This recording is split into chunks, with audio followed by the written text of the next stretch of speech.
The gas lamp flickered weakly against the relentless London fog, casting long shadows across the dishevelled sitting room at 221B Baker Street. Sherlock Holmes slumped in his armchair, the hypodermic syringe still dangling loosely from his vein-pierced arm, a thin ribbon of blood tracing its path down to the floorboards.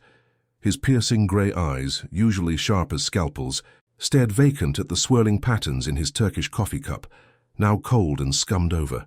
The cocaine coursed through him, a familiar false clarity that muffled the gnawing void inside, a void no puzzle had filled these past months, since Moriarty's shadow had nearly consumed him whole. 37 years of chasing shadows, and here he sat, gaunt frame trembling, aquiline nose twitching at phantom scents of opium dens and unsolved riddles. A thunderous pounding shattered the haze. Holmes jerked upright, the syringe clattering to the hearth. His dark, curly hair, unkempt beneath the deerstalker tossed aside, fell across his forehead. Footsteps, Mrs. Hudson's hesitant shuffle, then the door burst open. Dr. John Watson burst in behind her, his sturdy frame silhouetted against the hallway gaslight, square jaw set firm under that thick moustache, scarred hands clenched at his sides. "Holmes, what in God's name is this?" Watson's voice cracked with barely restrained fury, mid-40s weariness etched deeper in his eyes. The army surgeon in him scanned the room, the scattered vials, the cocaine residue glittering like frost on the mantel. "You're killing yourself faster than any bullet from Afghanistan ever could." Holmes waved a languid hand, forcing a smirk that didn't reach his eyes. "My dear Watson, the 7% solution merely sharpens the senses. You medical men with your temperance lectures, have you solved the conundrum of existence yet?" He rose unsteadily, all 6 feet 1 inch of lean sinew swaying, his 150-pound frame a testament to skipped meals and relentless nights. Watson crossed the room in 3 strides, gripping Holmes's arm with iron strength born of battlefield triage. Enough. Lestrade's at the door, Scotland Yard's in a frenzy. The Foundling Hospital in Bloomsbury. 91 infants admitted over the winter months. Only 23 accounted for. The rest vanished. No bodies, no traces. The matron swears it's fever, but the press smells scandal. Philanthropists like Lord Blackwood are howling for answers, and they've demanded me. You, get your coat. Holmes's mind ignited despite the drug's fog, synapses firing like Baker Street fireworks. 91 to 23, a ratio screaming irregularity. He shrugged into his ulster, the deerstalker clamped on his head, and followed Watson into the biting December night of 1889. Fog choked the streets of Bloomsbury, thick as pea soup, laced with the acrid bite of coal smoke from Coram's fields nearby. Horse hooves clopped muffled on cobblestones, gas lamps blooming yellow halos that barely pierced the gloom. The industrial sprawl of Victorian London pressed in, workhouses looming like judgmental giants, cries of street urchins echoing faintly.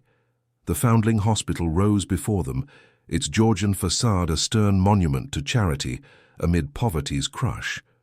Built by Captain Coram a century and a half prior, it stood as London's last bastion for bastards and orphans, its walls echoing with the ghosts of unwanted children. But tonight, under winter's iron sky, it exhaled an unnatural chill. Lestrade waited at the iron gates, his ferret face pinched, derby hat dusted with sleet. Holmes thanked Christ. The inspector's cockney bark cut sharp. Inside's a madhouse. Matron Thorne's barricaded the nursery wing. Claims divine judgment or some rot. Woman's half mad with guilt. They pushed through creaking doors into the vaulted entrance hall, where the air hung heavy with carbolic soap, and something fouler. Decay masked poorly. Marble floors gleamed underfoot, portraits of long-dead benefactors staring down with pious eyes. Matron Eliza Thorne awaited, 52 years etched into her severe, angular frame, 5 feet 6 of wiry resolve. Steel-grey hair pulled into a tight bun, piercing blue eyes like chipped sapphires in her starched black dress. Orphaned young herself, she'd risen through these halls on iron will, preserving the institution against workhouse horrors and cholera plagues. "Mr. Holmes," she intoned, voice clipped as a governess's ruler, her Midlands accent honed crisp by decades of command. "Dr. Watson, Providence sends you, the wee ones. They came in droves from the slums, 91 souls placed in our care since Michaelmas. Fevers took some, surely, but 23 only remain. The ledgers. Discrepancies. I pray it's not theft. Holmes's gaze swept the hall, noting the faint scorch marks on a side door, the tremor in her folded hands. "Prayer, matron," he murmured, stepping past her toward the stairs. An empirical approach serves better than petitions to the ether. Up the worn oak stairs they climbed, the air growing thicker, colder. The nursery wing loomed, a long dormitory of iron cots under high-arched windows rattling with wind. 23 infants wailed in ragged chorus, tended by exhausted nurses in grey uniforms. Empty cots stretched like graves, sheets neatly tucked, but dust motes danced in the gaslight, undisturbed for weeks. Watson knelt by one survivor, a frail girl-child no more than months old, her skin translucent, eyes fever-bright. "Poor lamb," he whispered, checking pulse with practiced fingers. Malnutrition, perhaps rickets, but this pallor.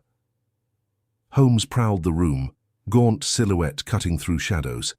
He lifted a sheet from an empty cot, inhaling deeply, milk curdled faintly, overlaid with laudanum's bitter almond tang. "Not fever," he said softly, almost to himself. "Suppression, systematic. Look here, the floorboards, uneven wear patterns leading to that corner alcove." Thorne hovered, wringing her hands. "We burn the linens weekly, sir. Quarantine protocols." And yet, he pressed a long finger to the alcove wall, where plaster flaked loose, a draught, hollow behind. With Watson's penknife he pried the panel free. A narrow chute yawned black, plunging into darkness, reeking of damp rot and something metallic. Blood. "Good Lord," Watson breathed, crossing himself instinctively. Holmes leaned in, torch from his pocket casting hellish glow. The chute snaked down, perhaps to the cellars. Infants. Disposed like refuse. His voice held no horror, only clinical fascination, but inside the cocaine's edge cracked, revealing a flicker of revulsion. Who authorizes such efficiency? Matron. Her face drained white, blue eyes darting. Never. I'd stake my soul. But Dr. Victor Hale, our resident physician, he oversees treatments, eugenics trials, for the weakling's sake, advancing science. Lord Blackwood funds it, Lestrade snorted. Hale's a slippery fish. Tweed suits and spectacles, spouts Darwin-like gospel. Underworld whispers say Blackwood's philanthropy hides worse. Holmes straightened, mind racing through ratios, timelines. 91 in, 23 out, 68 unaccounted. Patterns. Admissions peaked All Hallows' Eve. Coincidence? He turned to Thorne. The ledgers. Matron. Every name, every dose. As she led them to her office, a cramped sanctum off the hall lined with ledgers, and a worn Bible on the desk, Holmes felt the familiar thrill, but tainted. His veins itched for another injection, reason's cold comfort against the human rot unfolding. Watson shot him a worried glance, the loyalty in his eyes a silent anchor.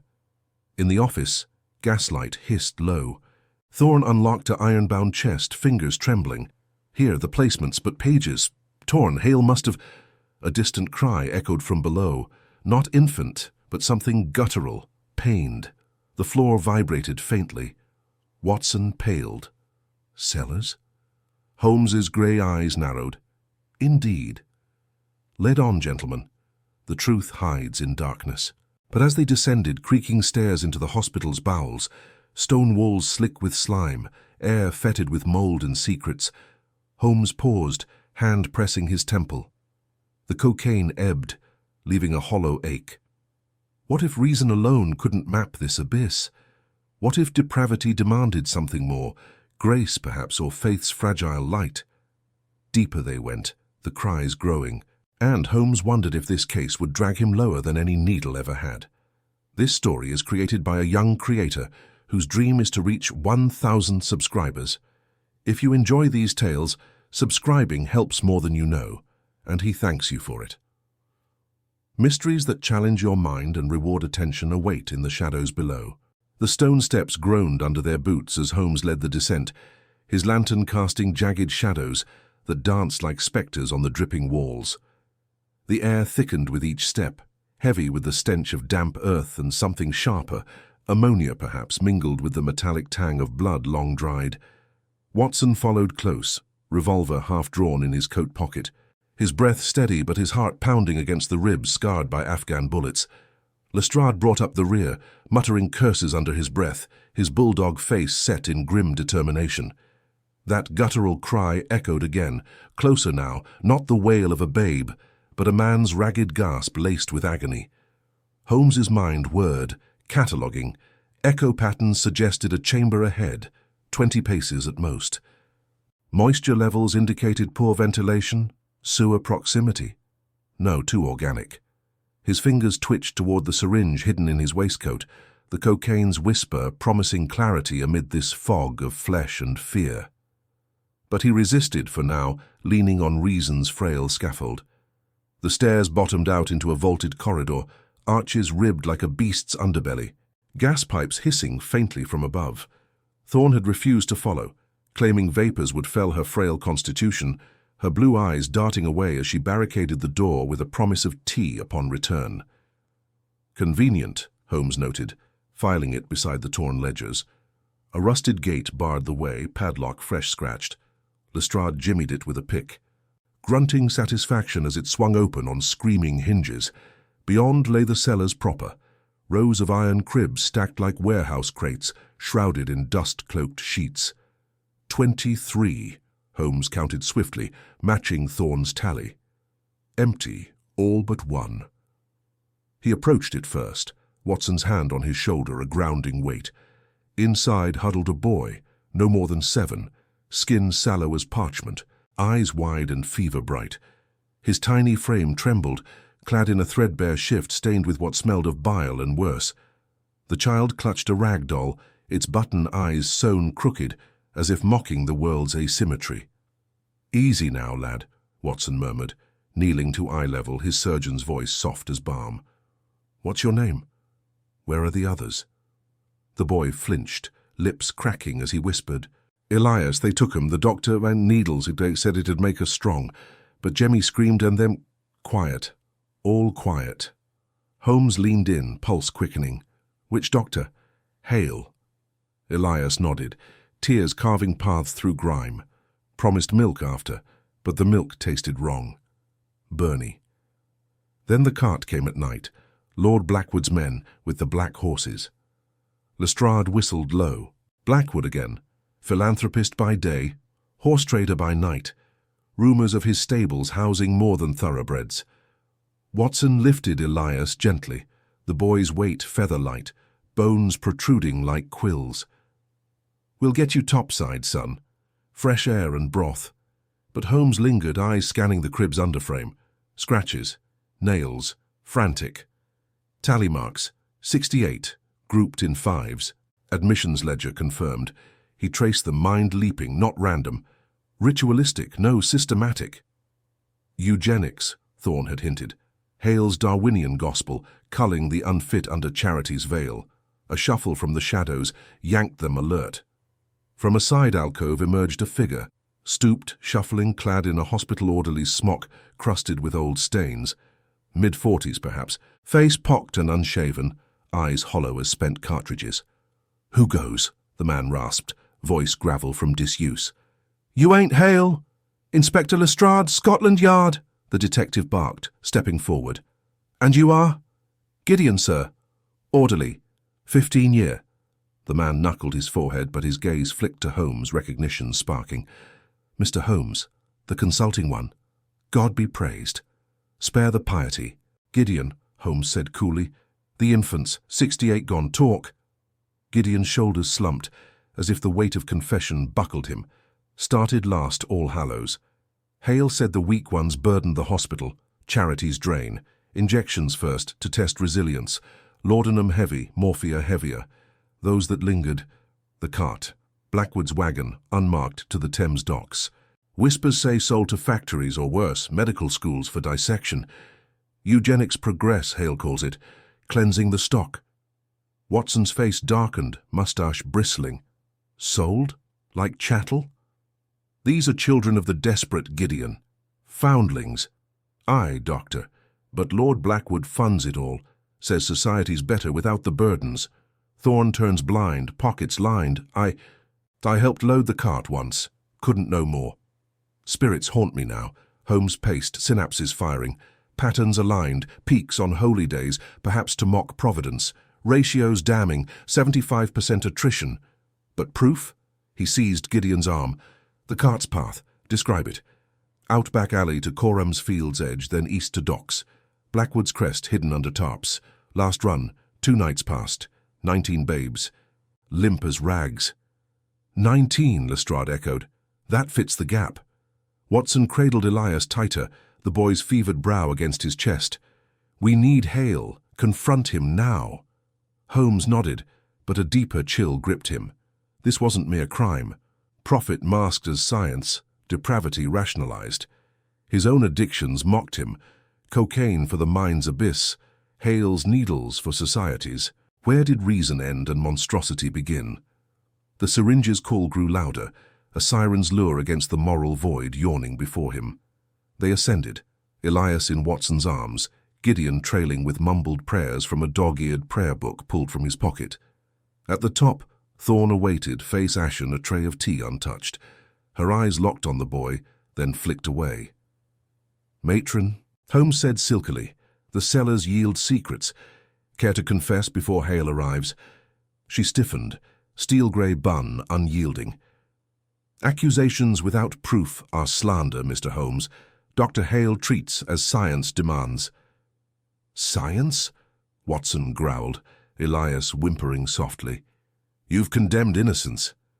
Lestrade clapped irons on Gideon. Witness protection, he claimed, but Holmes saw the fear in the orderly's eyes. Hale would slither free unless pinned. As twilight bled through grimy windows, a carriage rattled into the courtyard. Tweed-suited, bespectacled Dr. Victor Hale, descending with a leather case of vials. His weak chin lifted in surprise at the assembly. Gentlemen, matron? To what do I owe— Truth, doctor, Holmes interrupted. Grey eyes piercing, 91 souls entrusted, 23 remain. Your trials end tonight. Hale's smile was oil-slick. Trials? Philanthropy, Mr. Holmes. Lord Blackwood approves. Weakness is the true killer. My work saves the worthy. Worthy? Watson spat, Elias stirring fretfully. You've murdered for your glory. Debate semantics later, Holmes said, mind already plotting. The ledgers, Hale. Intact copies? Hale's poise cracked fractionally. Destroyed. Hospital policy. Lestrade smirked. We'll see what the yard unearths. But as Hale retreated to his office under escort, Holmes slipped away to the courtyard, the fog rolling thick from the Thames. He drew the syringe, needle glinting, temptation's edge sharp. One prick for focus amid this human inferno. His hand trembled, not from withdrawal but doubt. Faith's fragile light, Gideon had prayed. Could reason redeem this rot, or would it drag him into the same abyss? From the shadows of Coram's Fields, a child's faint cry pierced the mist. Not Elias, but another. Lost. Calling. Holmes froze, syringe poised. The hunt deepened, and with it, the fracture in his armoured soul widened. What horrors awaited in Blackwood's stables, where black horses stamped secrets into straw? Holmes pocketed the syringe with a resolve as brittle as frost on the Thames, the child's cry fading into the fog like a ghost's lament. Blackwood's stables lay just beyond Coram's Fields, a squat brick outbuilding shrouded in the perpetual London dusk of 1889, where the air hung heavy with the stench of wet hay, horse sweat and something sharper, disinfectant perhaps, or the metallic tang of fear. He moved like a shadow, deerstalker pulled low, his gaunt frame slipping through the iron gate with the ease of a man who'd unravelled greater mazes than this. Inside, the stables groaned under their own weight, beams sagging like weary spines. Black horses stamped in their stalls, eyes rolling white at his approach, their breath clouds mingling with the mist seeping under the doors. Holmes lit a lucifer match, the flame dancing briefly on scattered straw strewn with darker flecks. Blood? No, too uniform. He knelt, fingers sifting through the debris, and unearthed a tiny shoe, no bigger than his palm, leather cracked and stained. Foundlings abandoned here amid the muck. His mind raced, cataloguing size for a child of 2, perhaps 3 years. Elias's age. A low whinny pulled his gaze to the far stall, where a loose board revealed a hidden alcove. He pried it free, heart quickening, not from exertion but anticipation. Behind lay crates stamped with the hospital's crest, Foundling Hospital, Bloomsbury, and beneath loose lids bundles of cloth that stirred faintly. Not straw, infants. 4 of them, pale and listless, bundled like contraband, their breaths shallow rasps in the chill. Holmes's piercing grey eyes widened fractionally, the match guttering out as he struck another. Their skin bore the mottled bruises of Hale's treatments, veins traced with puncture scars. Alive, but barely, eyes glassy with laudanum dreams. One stirred, a girl no more than Elias's sister in size, her tiny fist clutching his sleeve as he lifted her gently. "Shh," he murmured, the sound foreign on his lips, tenderness a muscle long atrophied. What madness was this? Blackwood, the philanthropist, trafficking the unworthy like livestock. The crates bore shipping labels, Liverpool docks, bound for colonies or worse, Hale's private sanatoriums for eugenic refinement. Footsteps crunched outside. He extinguished the light, cradling the child as Lord Reginald Blackwood entered, corpulent form silhouetted against the gas lamps of Coram's Fields. The aristocrat's mutton chops quivered in the gloom, velvet smoking jacket askew, a lantern swinging in his pudgy hand. "Who's there? Show yourself or by God I'll have the yard on you." Holmes emerged slowly, the infant clutched protectively, his voice a silken blade. "Lord Blackwood, a collector of foundlings, I see." 91 admitted. "These the remnants you deem exportable?" Blackwood's florid face drained to putty, lantern trembling. "Holmes, devil take you spying on a gentleman's affairs. These are the weaklings, unfit for England's burdens. Hale's serum strengthens the rest. Philanthropy demands selection." Selection? Holmes's aquiline nose flared, disdain etching deeper lines. "You've sanctioned murder for your breeding pens. The ledgers Lestrade's men unearth will sing a different tune." The Lord barked a laugh hollow as a beggar's cough. "Ledgers, ashes by now, and witnesses. That snivelling Gideon flees like a rat. Join us, Holmes. Reason aligns with progress. Cull the frail, exalt the strong. Your mind deserves better than Watson's sentiment." Temptation flickered, not the syringe's whisper, but this darker allure. Order through ruthlessness. Holmes's hand tightened on the child, her warmth piercing his detachment. "No. Truth serves justice, not eugenic delusion." Blackwood lunged, lantern swinging wild, but Holmes sidestepped, the blow glancing his shoulder. The infant wailed, shattering the night. Shouts rose from the hospital. Watson, Lestrade, converging. Blackwood bolted into the fog, horses rearing in panic. Watson burst through moments later, mustache bristling, revolver drawn. Holmes, good Lord, the child. Alive barely, Hale's work. Inform the yard. These crates evidence enough. But as Lestrade's constables swarmed, securing the infants with rough but gentle hands, Holmes felt the fracture deepen. The syringe burned in his pocket, withdrawals ache gnawing like rats in the walls. Gideon had vanished. Elias secured in Watson's arms back at the hospital, but Matron Thorne's blue eyes had held a glint of desperation when they'd parted. Hale too smirked from his office window. Dawn clawed through the smog as they returned to the Foundling Hospital, the courtyard alive with flashing lanterns and muffled sobs from the wards. Matron Thorne awaited at the grand oak doors, starched black dress impeccable despite the hour, her wiry frame rigid. "Mr. Holmes, you've wrought chaos. Those children were relocated for their good." "Good?" Watson thundered. Elias bundled against his chest, the boy's fevered brow cooling at last. "You've warehouses of the dying." Her steel-grey bun trembled minutely. "Lord Blackwood's charity sustains us. Without his oversight, we'd crumble like the workhouses." Holmes leaned close, voice low. "Oversight includes vanishing infants. 23 remain because 68 fuel your ambitions. Confess, matron, or the courts will peel your facade." She met his grey eyes, unflinching, yet cracked. Orphaned myself, Mr. Holmes. I protect what's mine. But Hale, he pushes too far. A breakthrough then, complicity laced with regret. As Lestrade hauled Hale away in irons, the doctor's weak chin jutted defiantly. You'll regret this, Holmes. Blackwood's reach exceeds your petty yard. Watson clapped Holmes's shoulder, sturdy frame a bulwark. Steady, old chap. We've saved these little ones. But Holmes withdrew, the syringe's weight a siren's call amid the triumph. In his Bloomsbury rooms later, pipe clenched but unlit, he stared into the fire's embers. Reason had pierced the veil, yet the abyss gazed back. Gideon's prayer echoed, faith's light fragile. Had he glimpsed redemption in the child's grasp, or merely delayed his own fall? A knock shattered the silence. Watson bearing tea and Elias, now stirring with wide, trusting eyes. But Holmes's gaze drifted to the window, where fog veiled the Thames. Blackwood fled, stables emptied, but whispers lingered. More crates hidden deeper in the hospital cellars, where 80 years of secrets mouldered. And Hale's vials, traces of something unearthly, not mere laudanum, but a serum born of forbidden alchemy. Elias reached out, tiny hand mirroring the stable child's. Holmes hesitated, then took it, the contact electric, thawing ice within.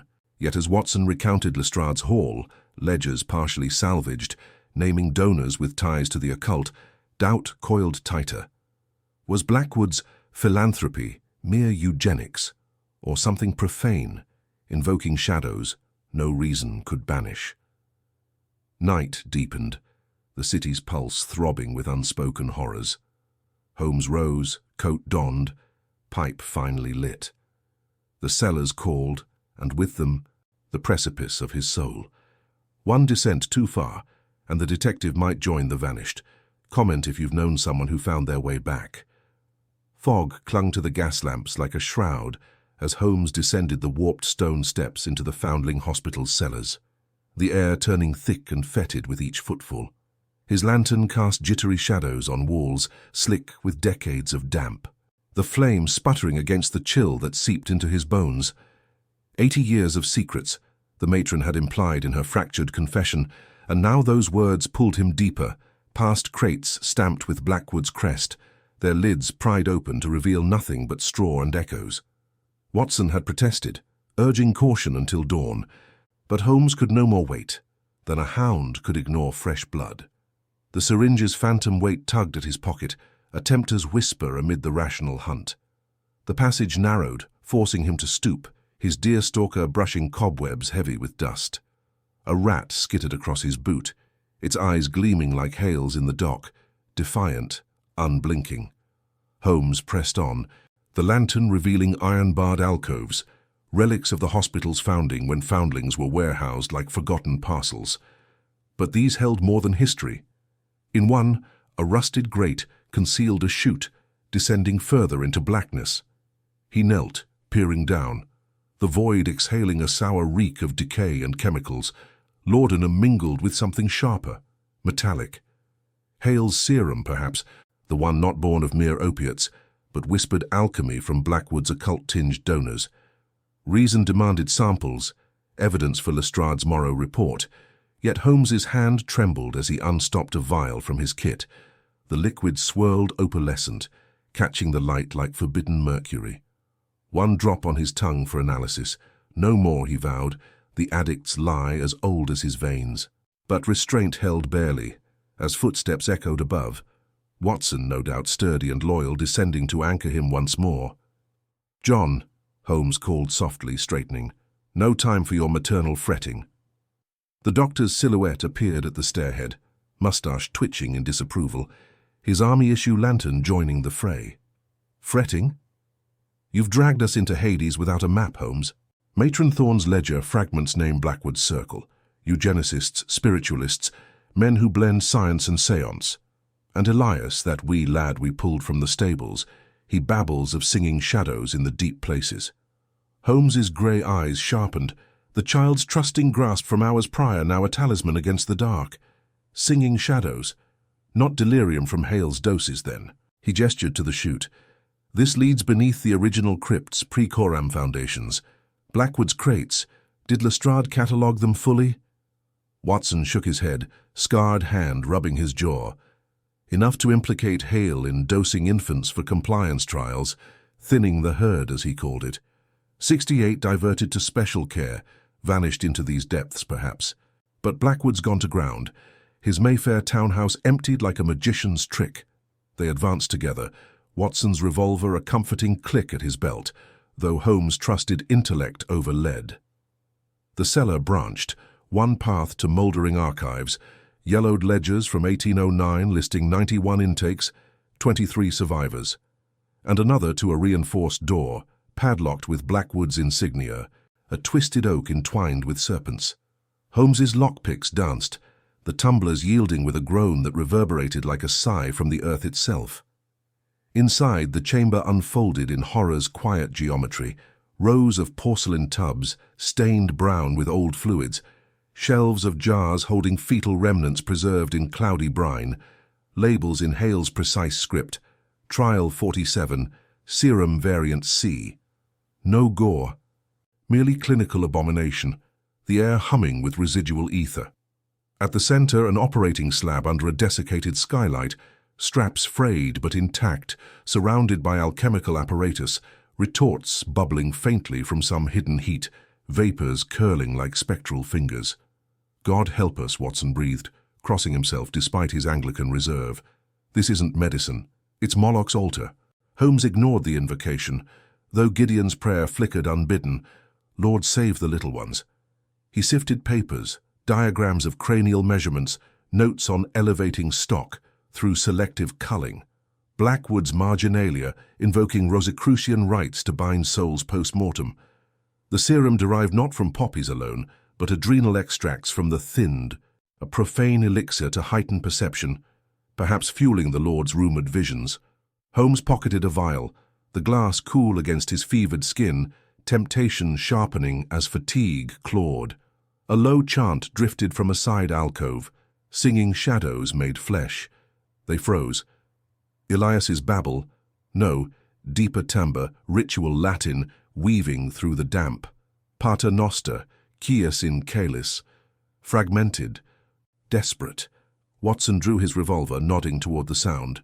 Holmes led, lantern low, revealing a figure huddled in chains against the wall. Not child, but man, gaunt and bearded, mid-30s perhaps, rags clinging to a frame etched with scars like Hale's diagrams. His eyes, milky yet fervent, fixed on them. "Liberate me, brothers of light," he rasped, voice a wheeze from ruined lungs. "The 89th Foundling returns. Blackwood's elect we were to be?" Holmes knelt, pulse steadying the chaos within. "Your name?" "Brother Amos, once Amos Finch, delivered 1842. Hale's trials spared me for the inner circle. Serum visions, communing with the departed. But Blackwood betrayed us, harvesting essences for his ascent. 68 brothers and sisters fuel his immortality now, bound in the crypt below." Watson glanced at Holmes, horror etching his square features. "Crypt below? Through the chute?" Amos nodded weakly, chains rattling. "The true nursery, walls weeping milk of shadows. He comes tonight, under the blood moon, to complete the rite with the remaining 23. Blood moon, Holmes calculated, almanac memory precise. This very eve, obscured by fog but peaking at midnight. Blackwood's flight a feint then to regroup. Reason pieced the puzzle. Eugenics facade for necromantic ambition, infants as vessels for elder spirits, Hale the scalpel, Thorne the gatekeeper torn by orphanage scars. "We must alert Lestrade," Watson urged, but Holmes silenced him with a raised palm. "First, free this witness."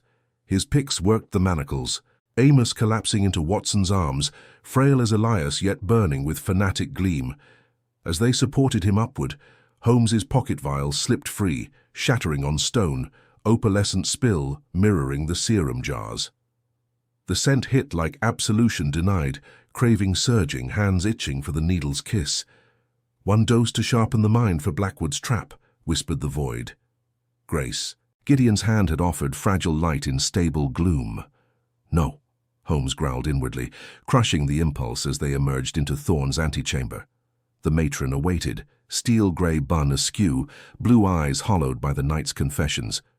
"You've plumbed the depths, Mr. Holmes, Amos, my secret confessor these years. Blackwood's reach." My complicity bought silence. "Then guide us to the crypt," Holmes demanded, voice edged with the precipice he trod. "Lest 23 more join the vanished." She hesitated, angular frame quivering, then nodded, producing a rusted key from her bodice. "But beware. The serum calls to the worthy. You felt it, haven't you?" Her insight pierced, but Holmes turned away, Elias's trust anchoring him. Watson bore Amos toward safety, revolver ready, while Thorne led downward anew. The chute yawned, ladder slick with slime, chants growing, Blackwood's acolytes assembling. Fog above mirrored the Thames murk, but below a crimson glow seeped, blood moon filtering through earth. As Holmes descended first, lanterns swallowed by ruddy haze, the hospital's pulse quickened. Shadows sang, serums echo in his blood, and Blackwood waited, not fled, but enthroned in depravity's heart. One false step, and the detective's reason might shatter like the vial, plunging him into the abyss with the lost foundlings. Yet Elias's hand lingered in memory, a child's grace demanding he climb back, transformed or broken. The crypt door groaned open, revealing a chamber vast and vaulted, hewn from the bedrock beneath Bloomsbury's genteel facades. Crimson light pulsed from iron braziers, their flames fed by some viscous oil that spat acrid smoke, curling like serpents toward a ceiling lost in shadow. The air hung thick, laced with copper tang and the faint, sickly sweet rot of forgotten things. Stone slabs lined the walls, each etched with names. Tiny hurried script: Elias Barrow, 1887, Mira Finch, 1888, dozens more, marching into the gloom like a litany of the silenced. Holmes's lantern swung low, casting jagged silhouettes that danced across robed figures huddled in semicircle before a raised dais. 20 souls, perhaps, gaunt men and women from the hospital's underbelly, orderlies, washerwomen, lost souls drawn by Blackwood's whisper. They knelt, heads bowed, murmuring in rhythm, their voices a low thrum that vibrated through the detective's bones. At the center, enthroned on a crude altar of stacked crates draped in crimson velvet, sat Lord Reginald Blackwood. His corpulent form spilled over the edges, mutton chops framing a florid face slick with sweat, eyes gleaming with fevered zeal. In one meaty hand, he clutched a syringe, its barrel filled with the opalescent serum, plunger half depressed as if paused mid-ritual. Thorne froze behind Holmes, her breath catching sharp. "My lord, they've come." Blackwood's gaze lifted, slow and deliberate, locking onto Holmes with recognition that curdled into delight. "Ah, the great detective, predicted your descent. The serum sings to minds like yours, sharp, unyielding. Join us. Taste perfection." Holmes stepped forward, boots scraping flagstones slick with unnameable residue, his mind a whirlwind reining in the shattered vial's echo. The craving clawed deeper now, amplified by the serum's ambient haze, promising clarity beyond cocaine's fleeting fire. But Elias's small hand, warm in the stable's dim light, pressed against his palm. Remember the boy's plea, not this profane sacrament. Reason, he commanded himself, scanning the chamber. Jars lining the altar, half empty, needles glinting beside. A ledger open to recent tallies. 91 placed, 23 remain, the vanished ones marked with elegant flourishes. What madness is this? Holmes's voice cut the chant, steady despite the tremor in his veins. Eugenics masquerading as salvation? You cull the weak, peddle this poison as divine selection? Blackwood chuckled. A wet rumble, rising ponderously, robes parting to reveal a tunic stained dark. Not cull elevate. The hospital's dross, unwanted whelps, burdens on empire's spine. My serum refines them, unlocks potentials the Almighty squandered. 23 ascended, the rest, fuel for the worthy. He gestured to a shadowed alcove where shrouded forms slumped against walls, breathing shallow, eyes vacant milky pools. Thorne whimpered, angular frame buckling. I turned blind eyes for coin, for the roof over the rest. But the children. "Silence her," Blackwood snapped to an acolyte who clamped a rag over her mouth, dragging her back into the throng. She struggled, eyes imploring Holmes, but the detective's focus sharpened on the ledger. Pages fluttered in a draft, names crossed. Dates of transfusion, outcomes, compliant, enhanced, failed. Gideon Hale, not the doctor's kin, but a boy from the lists. First success, now Blackwood's enforcer, emerging from shadows with unnatural grace, muscles corded beneath pale skin. "Father's dream realized," Gideon murmured, voice silk over gravel circling Holmes. "Dr. Hale's formula, my lord's vision. Test it." One prick, and doubts dissolve.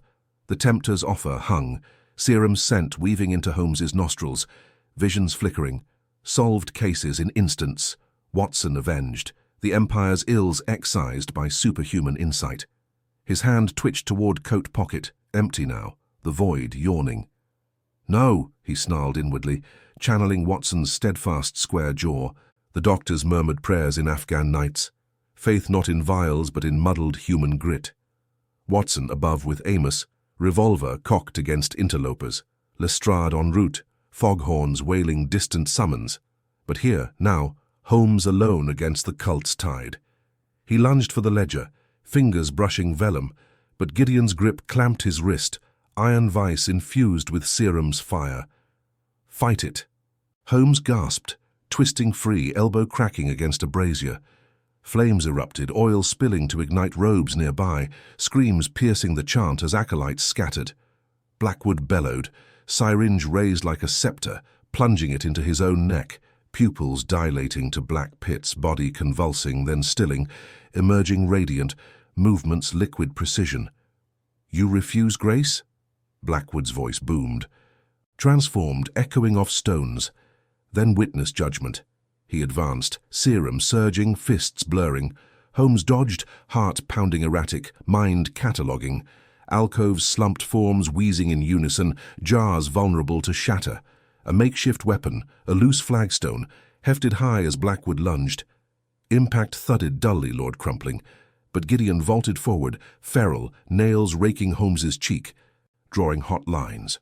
Pain grounded him, blood's copper mingling with serum's reek. Thorne broke free, hurling a jar.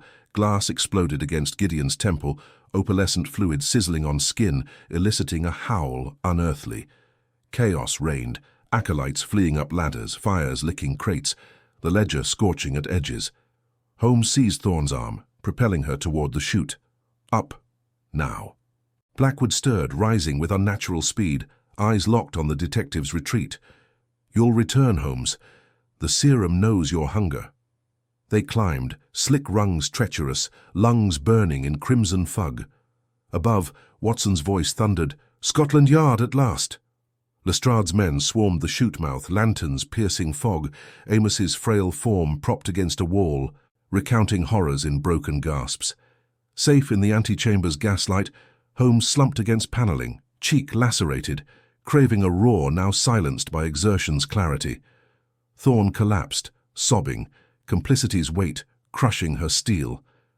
"I knew. Suspected the crypt's rights. Blackwood promised progress, not this abomination." Watson clapped Holmes's shoulder, mustache twitching concern. "You've the ledger. Proof? Half burnt, but enough." Holmes withdrew the singed pages, names damning. Hale's serum, eugenic delusion, tested on innocence. 23 remain, ascended puppets or worse. Lestrade bustled in, wiry frame taut, cigar clenched. Blackwood's nabbed below, raving like bedlam. But the whelps where? "Vanished deeper," Holmes murmured, gaze distant, Elias's absence gnawing. "The crypt holds secrets yet. Tunnels perhaps to Thames's underbelly. And Gideon. Serum's spawn, unbound."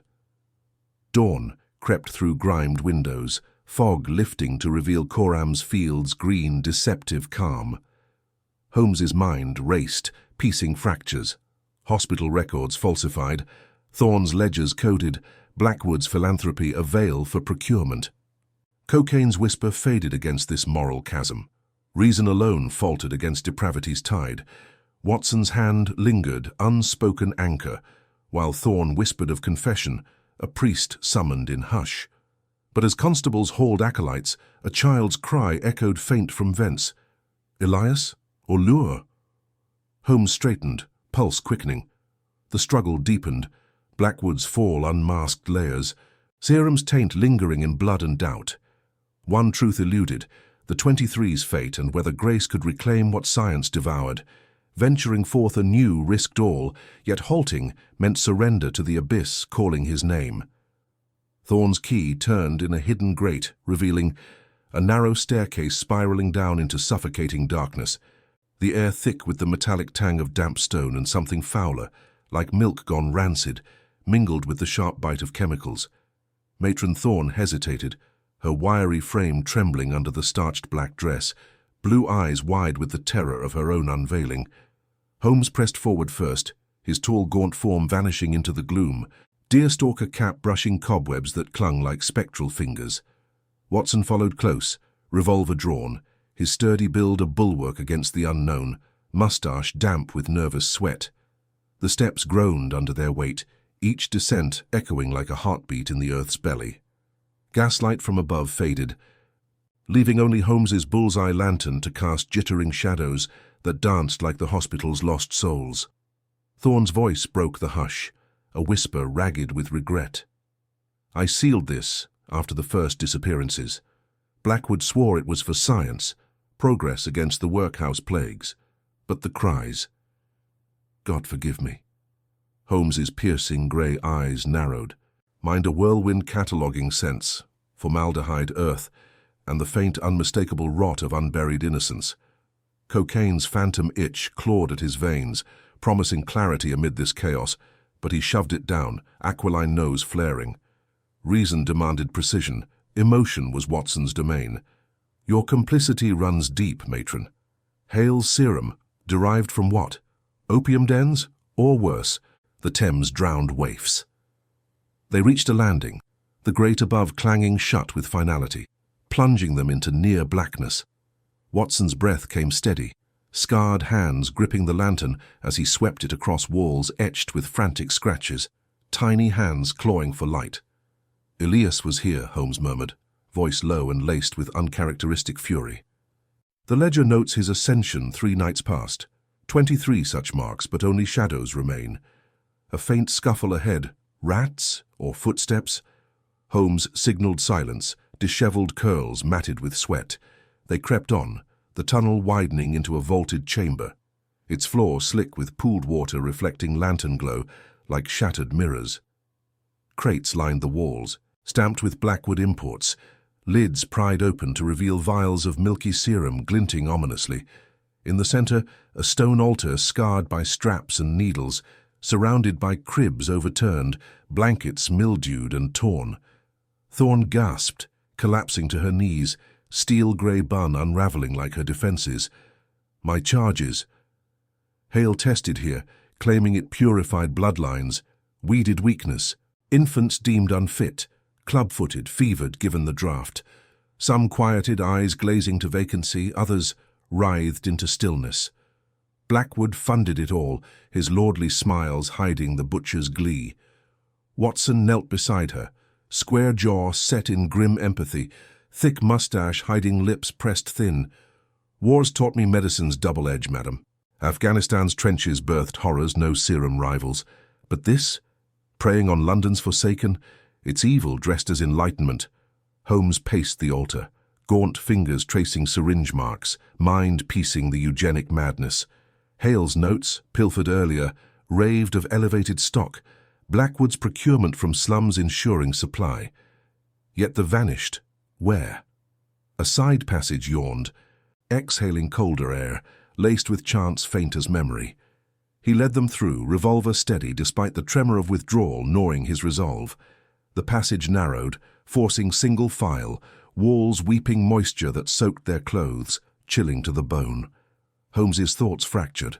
Reason illuminated Hale's delusion, but the depravity mocked logic's supremacy. What if the serum birthed not puppets but something unbound, like Gideon? The feral boy glimpsed in crypt rites, eyes serum bright, unbound by human frailty.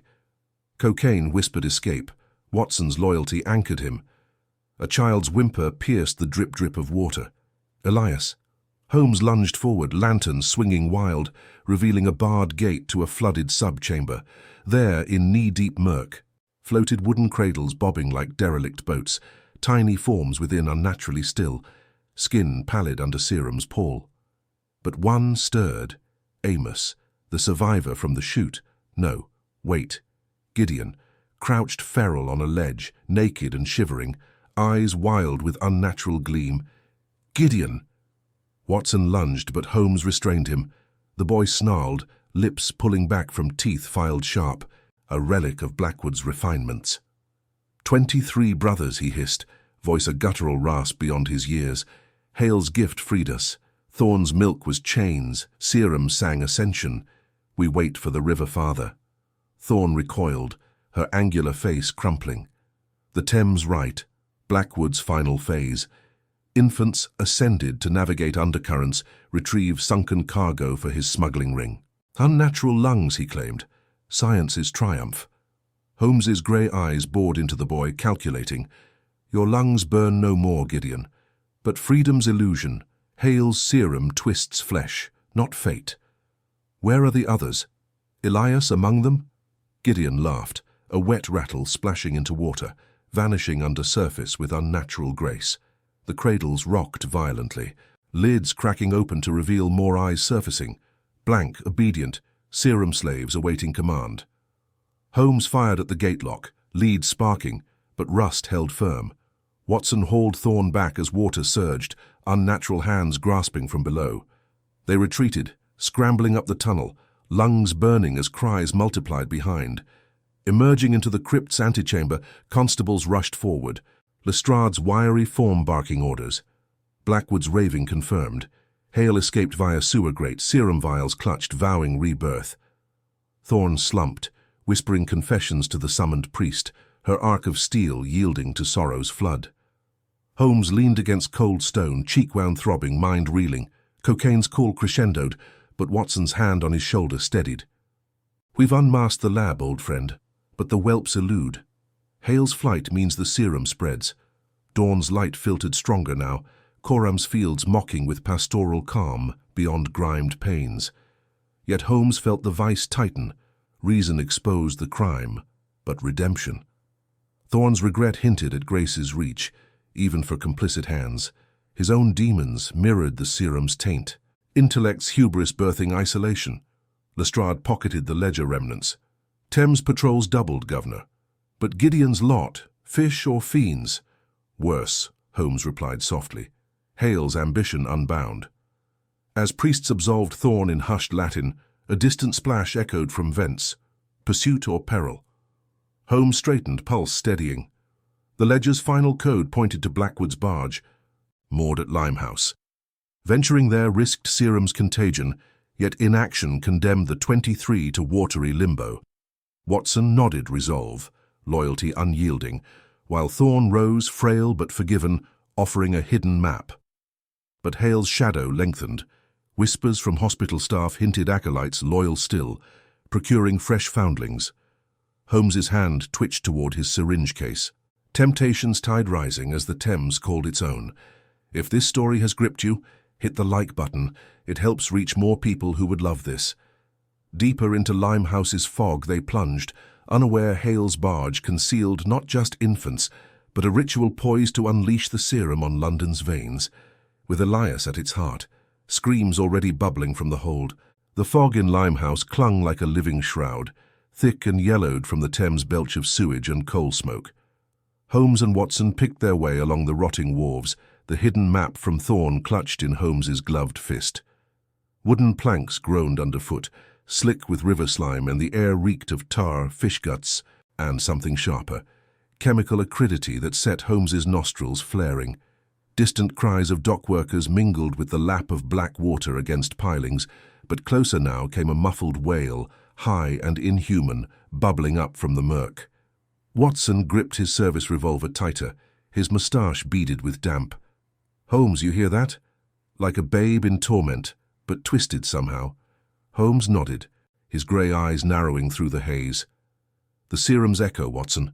Hale's perversion of nature, Those whelps, altered, neither fish nor fowl. We press on. Lord Blackwood's barge loomed ahead, a hulking leviathan disguised as a merchant vessel, its nameplate faded to Erebus amid rust-streaked iron. Lantern light flickered from portholes, casting erratic shadows that danced like demons on the fog. Thorne's map marked it precise. Hold below decks where Hale's acolytes, loyal hospital underlings, whispers said, gathered for the ritual. Holmes's mind raced, piecing fragments, the ledger's code, serum batches numbered to match the missing 68 foundlings, Blackwood's ravings of rebirth through science sanctified by ancient rites. Eugenics masked as salvation, infants as vessels for Hale's god complex. They crept aboard via a gangplank slick as oiled eelskin. Holmes's deerstalker shadowed his face, cocaine's phantom itch crawling up his veins like Hale's serum through tiny limbs. Discipline, he whispered to himself. Reason demands it. But the syringe case in his pocket burned. Tempter's weight pulling him toward old shadows, even as light beckoned from Thorne's frail redemption. Footsteps scuffed below. A chant rose, guttural Latin twisted with English pleas. In nomine progressus, vitae novae. Holmes signaled Watson silent, easing open a hatch. Stairs plunged into gloom, lit by guttering candles in iron sconces. The hold reeked of brine, blood, and ether, walls slick with condensation that wept like tears. Peering down, Holmes saw them. 5 acolytes in hooded robes, once hospital orderlies by their stooped postures and ink-stained hands. At center, Dr. Victor Hale, bespectacled, frenzy in his eyes, leaned over a cradle of lashed timbers. Within writhed Elias, the eldest whelp at perhaps 5 years, skin pallid and veined blue, gills fluttering at his neck like ragged lace. The serums work, lungs reshaped for depths, eyes milky with unnatural sight. 23 cradles ringed the circle, infants mewling in chorus, their tiny forms convulsing as Hale intoned, "Behold the new covenant, brothers, not of bread and wine, but elixir and evolution. These vessels will seed the Thames's hidden kingdom, free from pauper filth and workhouse chains." Blackwood saw it, philanthropy perfected. One acolyte, a gaunt youth named Gideon, Holmes recalled him from hospital sketches, Thorne's reluctant nephew, held a vial aloft, its contents glowing faint green. But Hale hesitated, his weak chin trembling. The formula unstable. Elias endures, but the others, echoes only. We need more subjects. Fresh from the dock's orphans, Watson's breath hitched beside Holmes, the devil's nursery. We end this now. Not yet, Holmes murmured, hand staying his friend. Observe. Seeds for the twist. Hale plunged the needle into Elias's thigh, the boy thing arching with a screech that pierced bone. Bubbles frothed from his mouth, gills flaring wide. The acolytes knelt, chanting louder, but cracks showed. Gideon's hands shook, eyes darting to the hatch. Doubts fracture. Holmes descended like smoke, Watson at heel. Acolytes scattered at the sight, robes flapping. Gideon bolted first, vanishing into a bulkhead tunnel. Hale whirled, syringe raised like a dagger. Holmes, your meddling intellect blinds you to progress. These are not monsters. Future. Watson lunged, revolver barking once into the air. Enough sermons, Doctor. Hands up or the next finds your black heart. Hale laughed, manic, backing toward a grate where Thames waters gurgled hungry. Progress demands sacrifice. Thorne confessed, weakness incarnate. But you, Holmes, your mind craves this clarity, this purity. Join us. Cocaine's haze or serum's truth. The words struck home, Holmes's fingers twitching toward his case. Hale saw, smirked. The detective's demon.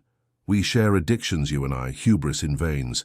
Infants wailed crescendo, cradles rocking. Holmes smashed the nearest, glass shattering, serum spilling harmless across planks. No more vessels. Your god fails. Hale hurled his vial. It shattered at Holmes's feet, green mist rising. Coughing, eyes burning, Holmes staggered. Watson fired low, grazing Hale's leg. The doctor crumpled, cursing, but acolytes rallied. 2 seized iron bars from shadows swinging wild. Chaos erupted.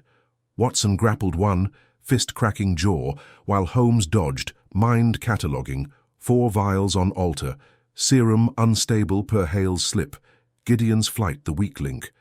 A bar clipped Holmes's shoulder, pain blooming hot, but he countered. Pipe wrench from wall-meeting acolyte skull with dull thud. Hale crawled to grate, whispering to Elias, "Come, child, depths await." The whelp's eyes locked on Holmes, pleading, accusing, gills pulsed frantic. Watson subdued the last acolyte, binding with rope. Holmes hauled Hale up by collar. "Your ritual ends. Where's the antidote?" Thorne spoke of grace. "You mock it." Hale spat blood. "Grace. 4 foundlings. London devours them. I elevate. Blackwood's barge hides more. Compartments flooded, whelps adapting. You'll drown in denial." Holmes bound him, heart pounding not from fight but fracture. Hale's words echoed his own isolation. Intellect, elevating above humanity, cocaine the false sacrament. Watson clapped his back. "Steady, old chap. Lestrade's on way. Thorne's map guided true."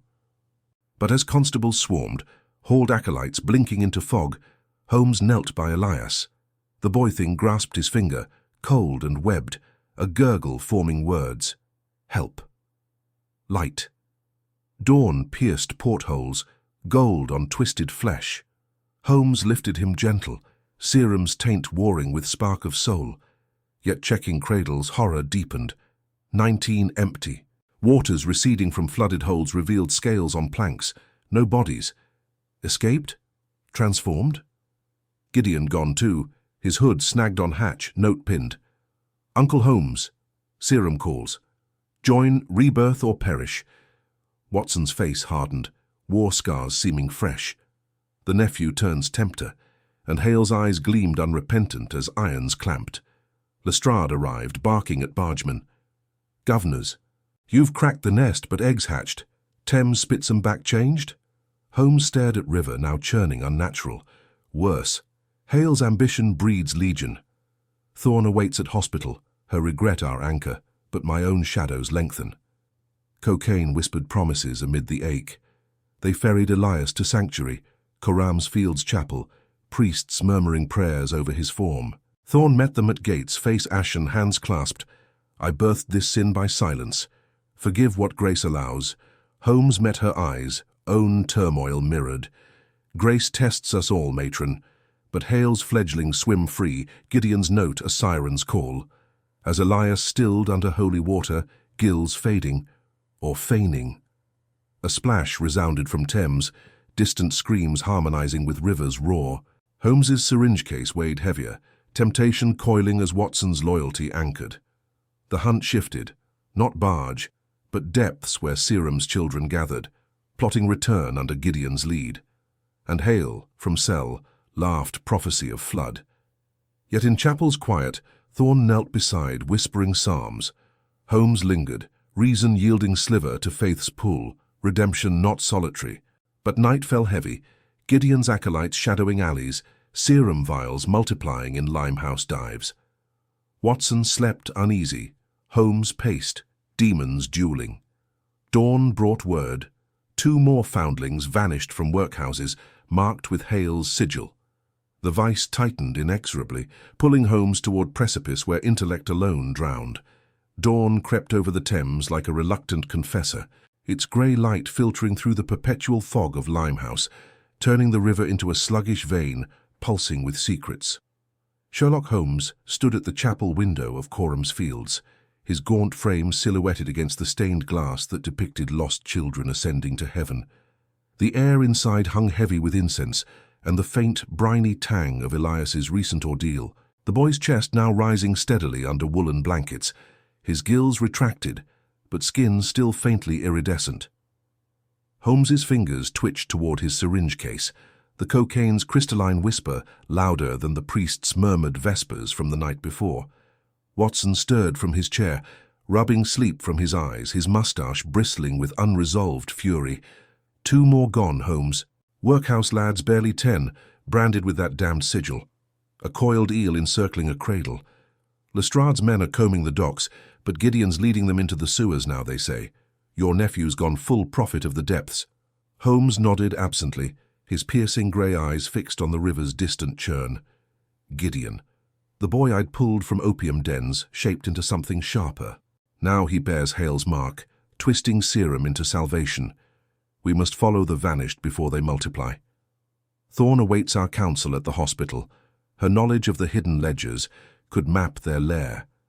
They stepped into the chill morning, horse hooves clattering on Bloomsbury's cobbles as the carriage bore them to the Foundling Hospital.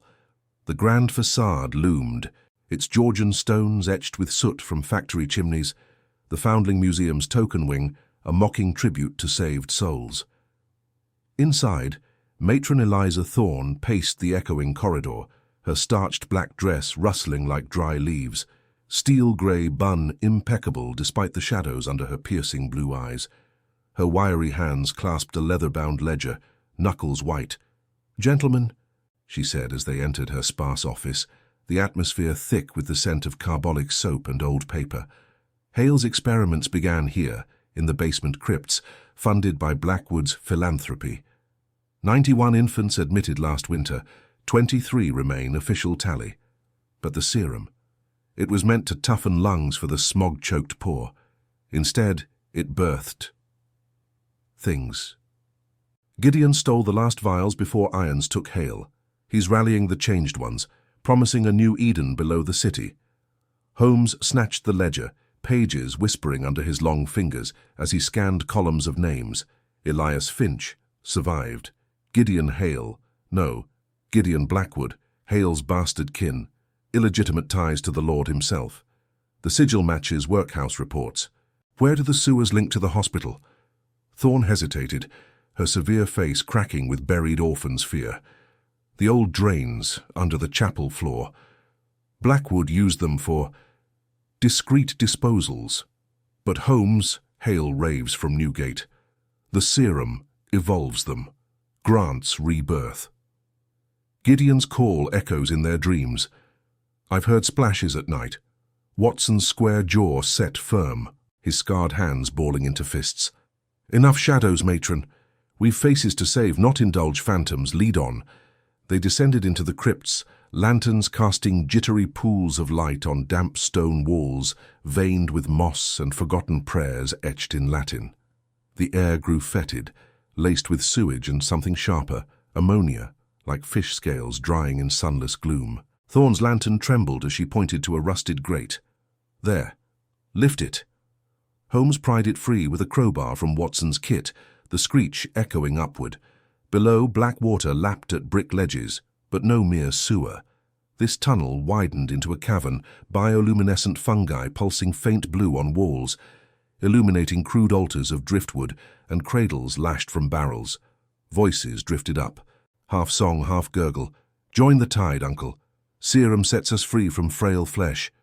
Gideon's voice warped yet familiar, laced with fervent zeal. Holmes leaned in, heart pounding against his rational cage. Nephew, he called down, reason pierces delusion. Hale's poison twists you. Climb out, we'll purge it. Laughter bubbled up, wet and mocking. A figure surfaced, hooded, eyes gleaming like wet pearls. Gideon transformed, scales shimmering on neck and arms, limbs elongated for the depths. Behind him, shadows writhed. Half-dozen foundlings, older now, unnaturally swift, bearing vials that glowed sickly green. You chase ghosts, Holmes. The hospital birthed us broken, serum men's. Thorne silenced the screams. 19 plunged here, reborn. Elias next. Then the world floods pure. Watson drew his service revolver, voice steady as Afghan sands. Stand down, lad. Shots echo true underwater. But Gideon vanished with a splash, his acolytes scattering like minnows. Holmes dropped a lantern. It bobbed, illuminating a sigil carved fresh. 23 no more. They retreated as water surged, unnatural force rising, carrying echoes of psalms twisted into hymns of submersion. Back in Thorne's office, tension coiled tighter. Watson slammed a fist on the desk. He's building an army down there. We need divers, explosives. No, Holmes interrupted, pacing, disheveled curls falling over his aquiline nose. Force blinds. Gideon's note called me to join or perish. He's baiting my intellect against my soul. The cocaine. It sharpens, but this ache demands more. Thorne knelt suddenly, pulling a small crucifix from her dress. "Grace isn't solitary, Mr. Holmes. I turned blind eye for the hospital's sake. Orphaned heart, fearing loss. But Elias lives because you reached. Pray with me. Effort meets mercy." Holmes recoiled yet paused, syringe case burning in his pocket like original sin. Watson watched, loyalty etching deeper lines on his sturdy face. "Holmes, we've faced Moriarty's web. This hydra needs heart as much as mind." Outside, fog thickened, gas lamps flickering like dying stars. Lestrade burst in, rain-slicked, florid with urgency. More vanishings, Blackwood's estate, his own grandkids snatched from nursery. Lord Reginald's barricaded ranting of watery devils. And Hale escaped Newgate an hour past. Inside help reeks of aristocracy. Holmes's eyes narrowed, shadows lengthening within. Blackwood the funder, Hale the blade, Gideon the herald. The precipice yawns. Thorne, ready the chapel. Elias must testify. Watson, arm the priests. As they mobilized, Holmes slipped to a shadowed alcove, syringe glinting. The needle pricked, cocaine flooding veins with false clarity. Visions swirled, scales on his own hands, Thames welcoming. No. He smashed the case, shards cutting palm, blood mixing with resolve. Pain grounded him, Thorne's whispered psalm echoing faintly. Night fell, hospital wards stirring with fearful whispers.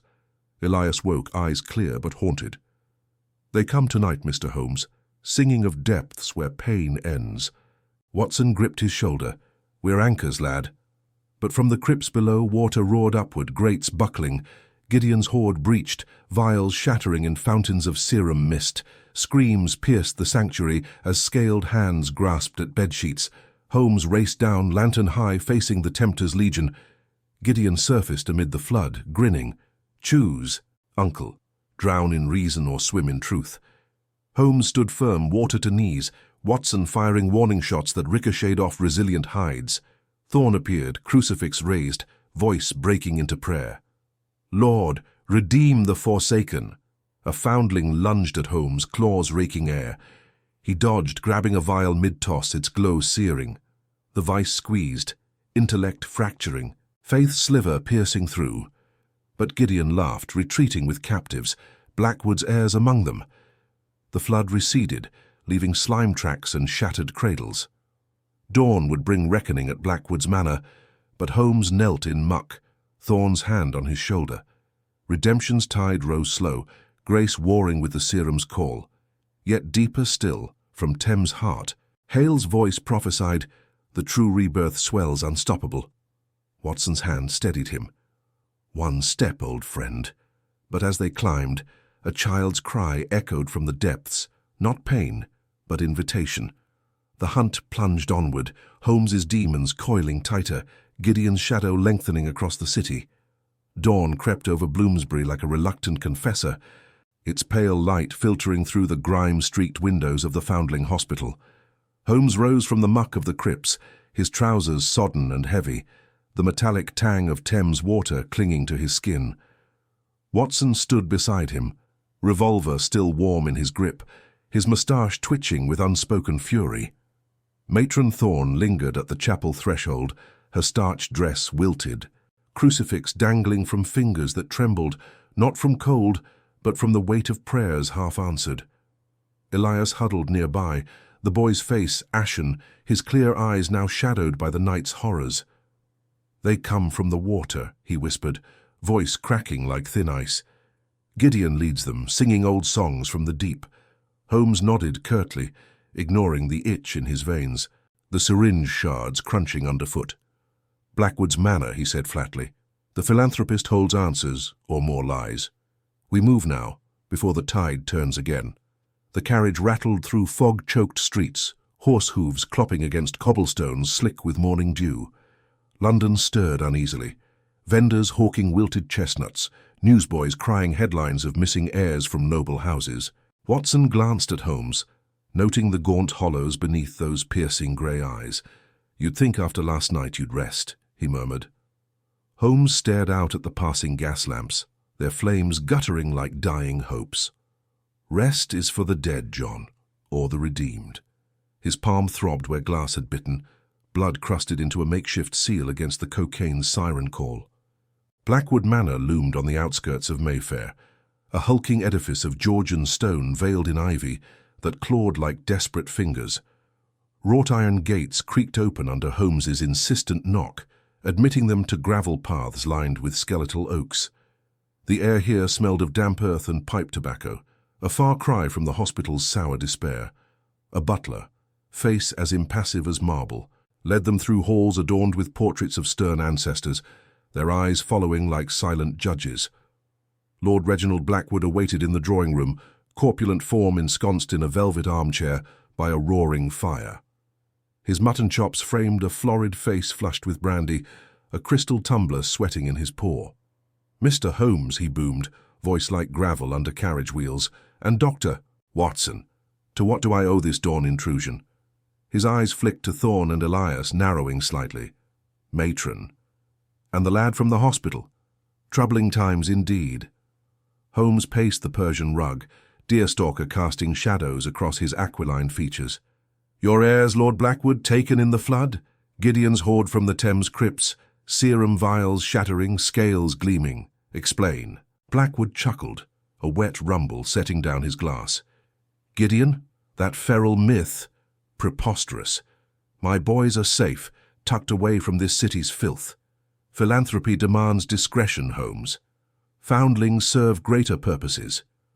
Thorne stepped forward, her steel-grey bun impeccable despite the ordeal, blue eyes blazing. "Discretion? Infants vanish, 91 placed, 23 remain. Your gifts fuel horrors below." Blackwood's jowls quivered, lies from a bitter spinster.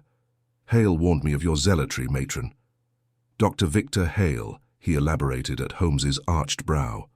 "Progressive physician, advances in vitality for the weak. Eugenics, if you will, culling the frail to strengthen the stock." Watson bristled, square jaw set. "Experiments on children, your own blood." Blackwood waved a meaty hand. "Necessity, doctor. The empire crumbles under pauper weight. Hale's serum, derived from deep-sea extracts, promises resilience. Gills for the slums, lungs for the elite. Gideon? A failure perhaps escaped to the sewers, but my heirs thrive." Holmes halted, mind whirring like a Babbage engine. "Failures breed legions. The singing from depths, your doing." Blackwood's eyes gleamed. "Folklore, Holmes. Reason your God? Mine is progress." Thorne clutched her crucifix. "Progress without soul is damnation, my lord." Elias edged closer to Watson, whispering, "He's lying."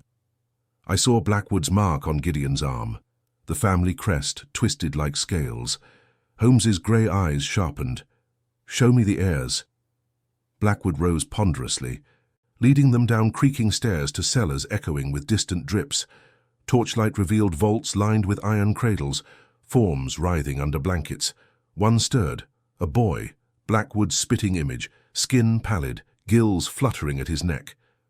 "My Reginald Jr.," Blackwood said proudly. "Improved." Holmes leaned in, scenting brine and chemicals. "Improved. Or condemned." The boy hissed, eyes milky, hands webbed, hunger. Depth's call. Watson recoiled. "God help us." As Thorne murmured a psalm, "Lord, have mercy on these little ones," Holmes's vision blurred, cocaine withdrawal clawing his temples.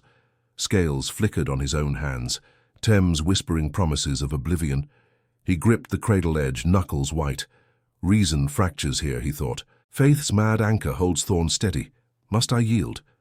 Blackwood smirked. "Join us, Holmes. Inject the serum. Eternal clarity. No more needles, just evolution."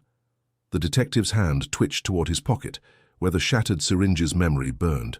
Temptation coiled, Gideon's laugh echoing from memory.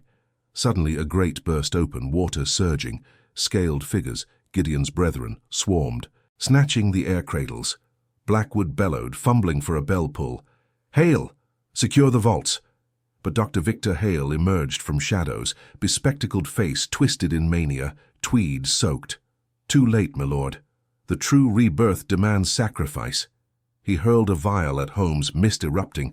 Holmes dodged, serum burning his sleeve, visions assaulting. Infants merging with river gods, Blackwood's empire dissolving in foam. Watson fired, bullets plinking off hides, Thorne shielding Elias with her body. "Pray, lads," she cried. "Grace pierces the flood." Chaos reigned, furniture splintering, water rising to ankles. Gideon surfaced amid the melee, scaled and grinning, Blackwood's crest branded on his chest. "Uncle's folly ends," he rasped. "Join the deep, detective." Holmes lunged, grabbing Hale's collar.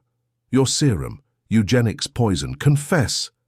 Hale spat, weak chin quivering. "Progress.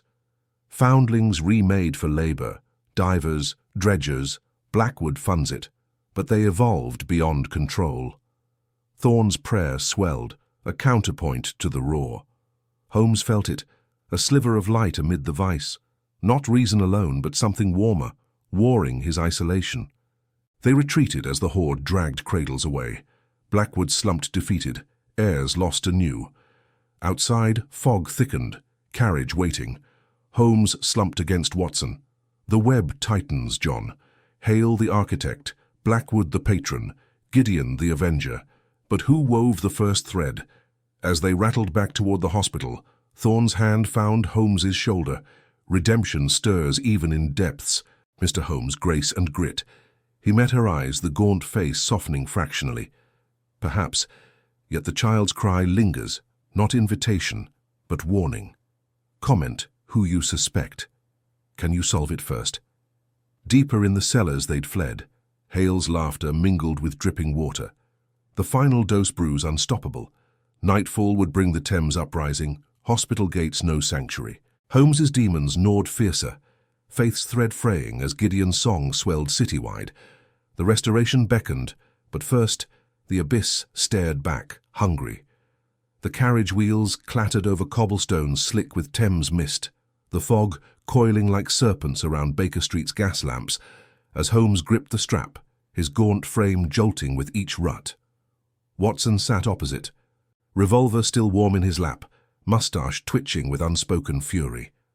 Matron Thorne clutched her rosary, lips moving silently, while Lord Blackwood slumped in the corner, his corpulent form heaving, mutton chops damp with sweat. The child's cry echoed in Holmes's mind, not Gideon's rasping lure, but something purer, a foundling's wail from the hospital depths, piercing his cocaine-veiled haze. They arrived at the Foundling Hospital's iron gates in Bloomsbury, just as midnight tolled from St. George's spire, the building's Georgian facade looming pale under moonlight, fractured by smog. Coram's fields lay silent beyond, the old pasture a mocking reminder of innocence buried under urban sprawl.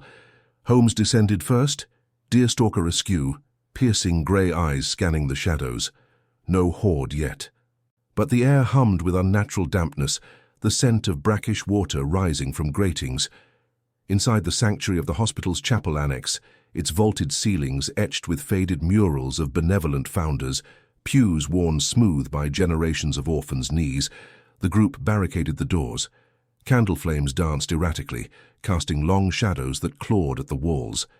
Thorne lit more tapers, her steel-grey bun unyielding, wiry frame steady despite the night's assaults. Blackwood collapsed into a pew, velvet jacket sodden. Nephew Gideon, my blood, twisted by that devil Hale, funded his madness for strong heirs, dredgers for my docks. But the serum, it awakened something older. Holmes paced the nave, aquiline nose flaring at the incense mingled with mould. "Your philanthropy masked eugenics, Lord Blackwood. Infants dosed in cradles, 91 placed, 23 remain. Your ledgers lie." The detective's voice cut sharp, laced with Cambridge disdain, yet a tremor betrayed his fraying reason. Cocaine cravings gnawed deeper, visions of scaled limbs merging with river currents mocking his logic. Watson holstered his weapon, square jaw set, scarred hands flexing from Afghan ghosts. "Steady on, Holmes. We've faced Moriarty's web, but this... Children as lab stock?" Thorne turned, piercing blue eyes locking on Holmes. "You unravel threads, Mr. Holmes, but grace mends the cloth. I knew of Hale's trials, orphans deemed unfit, remade for society's grind, preserved the hospital to shield them, or so I told my soul." Her voice cracked, starched black dress rustling as she knelt, revealing the orphan's own scars beneath. Blackwood wheezed, florid face crumpling. Elias, my last true heir, hidden here since birth, frail but pure. Hale coveted him for the final evolution. Gideon was first, volunteered for coin, now avenger of the deep. The Lord's motivation spilled raw. Empire demanded labourers immune to Thames fever, but the serum summoned river gods from folklore. Pagan rites Hale twisted with science. Holmes halted, dark curls falling over his brow. Elias. The cry. He strode to the vestry door, flinging it open. There, in a bassinet swathed in clean linens smelling of lye soap, lay the infant, tiny fists waving, eyes wide and untainted. A sliver of warmth pierced Holmes's isolation, conflicting with his intellectual fortress. Hold reason, he muttered, yet his long fingers hovered, trembling. Watson joined, sturdy build a bulwark. Like my lost dreams, old chap. War took my chances at fatherhood. This lad, we save him, or we're no better than Hale. Tension coiled as footsteps echoed from the cellars below, the rock-bottom lair of damp stone vaults beneath the hospital, where workhouse grates funneled sewage and forgotten cries. Thorne barred the trapdoor, but wood splintered under scaled fists. Gideon burst through, chest branded with Blackwood's crest, glowing phosphorescent, eyes milky as drowned pearls. Uncle, your spawn survives. The deep claims all. He lunged at Blackwood, claws raking velvet. Watson fired, bullet grazing scales that regenerated like Thames mud. Holmes seized a candelabrum, swinging it like a sabre, the brass connecting with a crack. Gideon recoiled, grinning through fangs. Reason fails you, detective. Hale's temptation brews in the old haunts. My father's dockside lair by Wapping Stairs, join or drown. Blackwood rose, corpulent frame quaking yet resolute. Gideon, lad, my sister's boy, I abandoned you to poverty, funded Hale to remake you strong. Forgive, or end this folly. The words hung, a first amend amid chaos, Gideon's scaled form hesitating, conflicting desires flashing, vengeance or blood's pull. Thorne's prayer swelled again, voice steady. Grace pierces the flood even for monsters born of men's sins. Holmes felt at war with his demons, the cocaine vial in his pocket burning like Hale's serum, isolation cracking under communal grit. He grabbed Gideon's arm, grey eyes boring in. The serum's antidote lies in your veins, evolved beyond Hale's design. Help us reach him, or the Thames rises for all. Gideon snarled, wrenching free, but doubt flickered. The deep hungers, yet blood whispers. He vanished into shadows, leaving the trapdoor gaping, water lapping audibly below. Dawn crept through stained glass, painting the chapel in hues of redemption's rose and gold.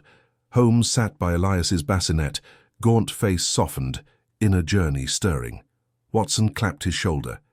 Community, Holmes, not just reason. Thorne nodded, angular features easing. Blackwood knelt beside his brother-in-law's avenger's path, tears carving tracks in grime. Making amends begins here, with this child. But as they planned the assault on Hale's dockside lair, the temptation's heart, by the Thames's murky swirl, a distant roar built. Gideon's song swelled citywide, fog parting to reveal scaled silhouettes massing at gates. Hale's final dose unleashed, 23 foundlings rising as horde.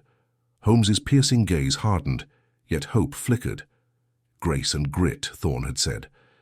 The web's heart beckoned, but first, a reckoning with self. Watson reloaded, mustache firm. To the docks, then. Thorne gathered herbs from the sanctuary garden, nature's reflection spot of clipped boxwoods and wild roses behind the hospital, for a counter-serum brew. Blackwood stood, transformed, for Elias, for Gideon.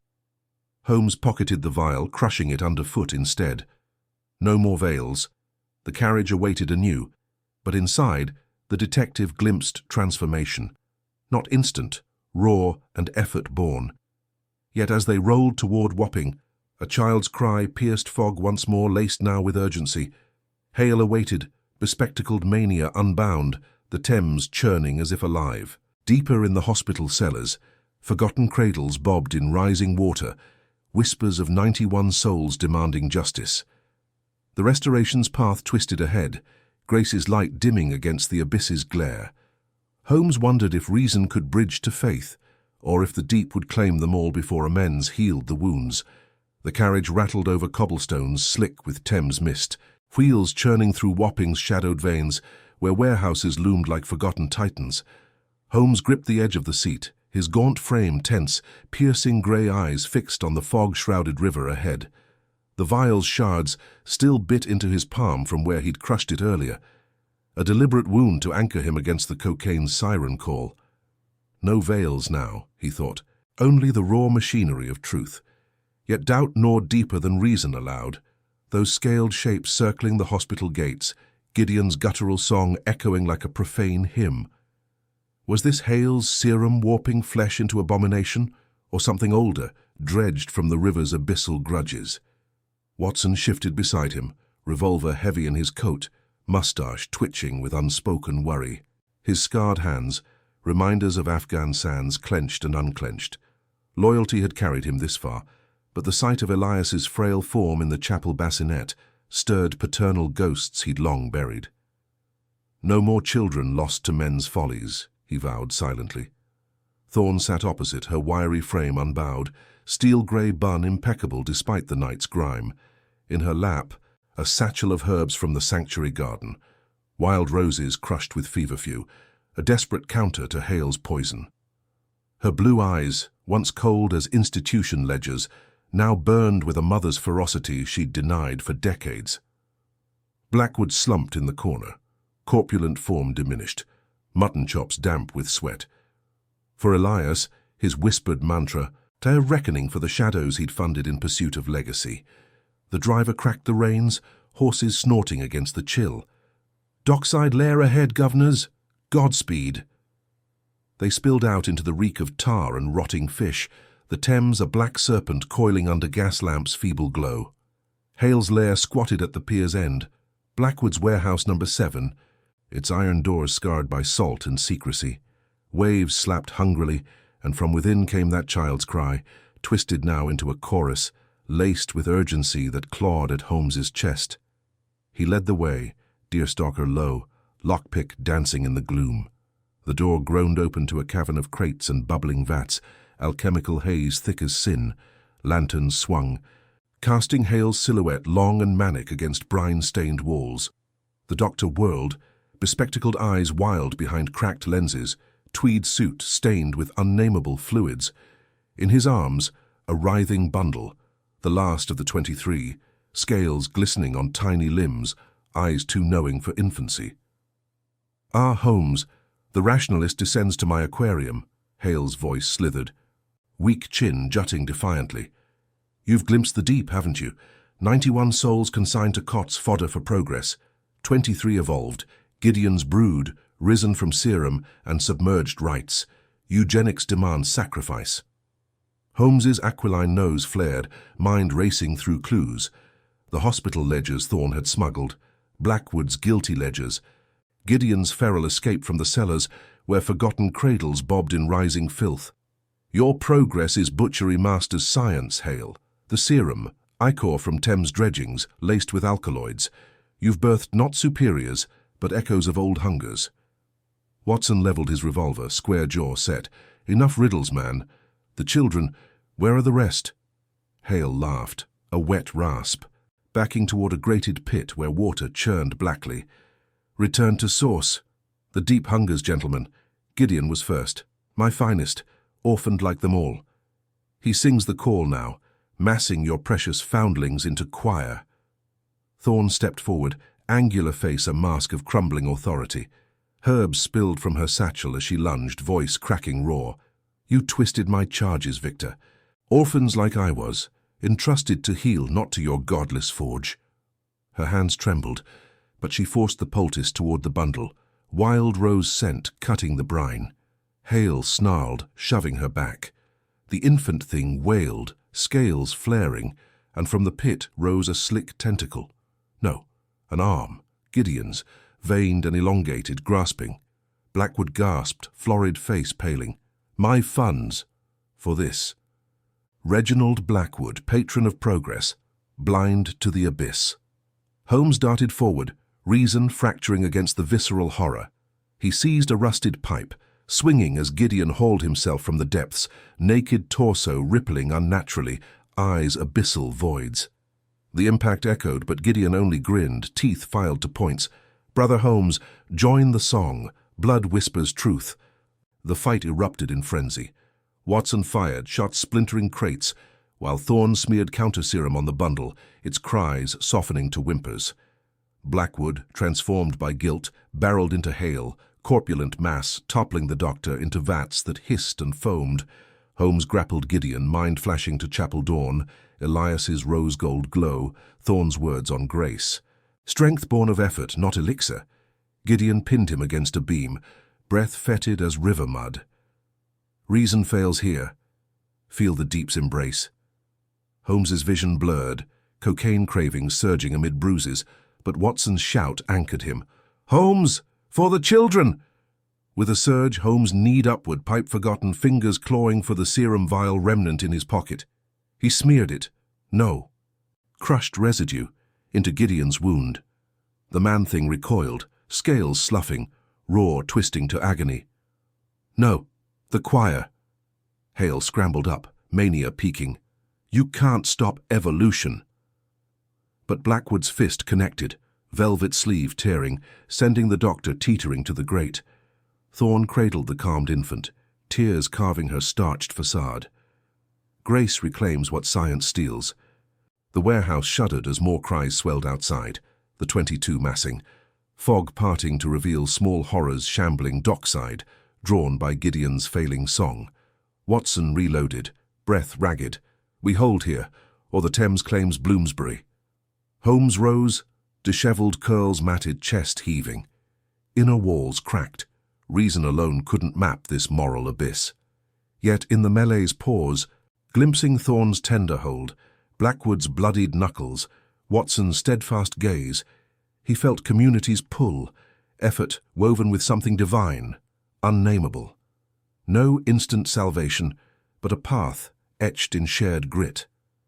Hale lunged anew, syringe gleaming with final dose, aiming for Holmes's neck.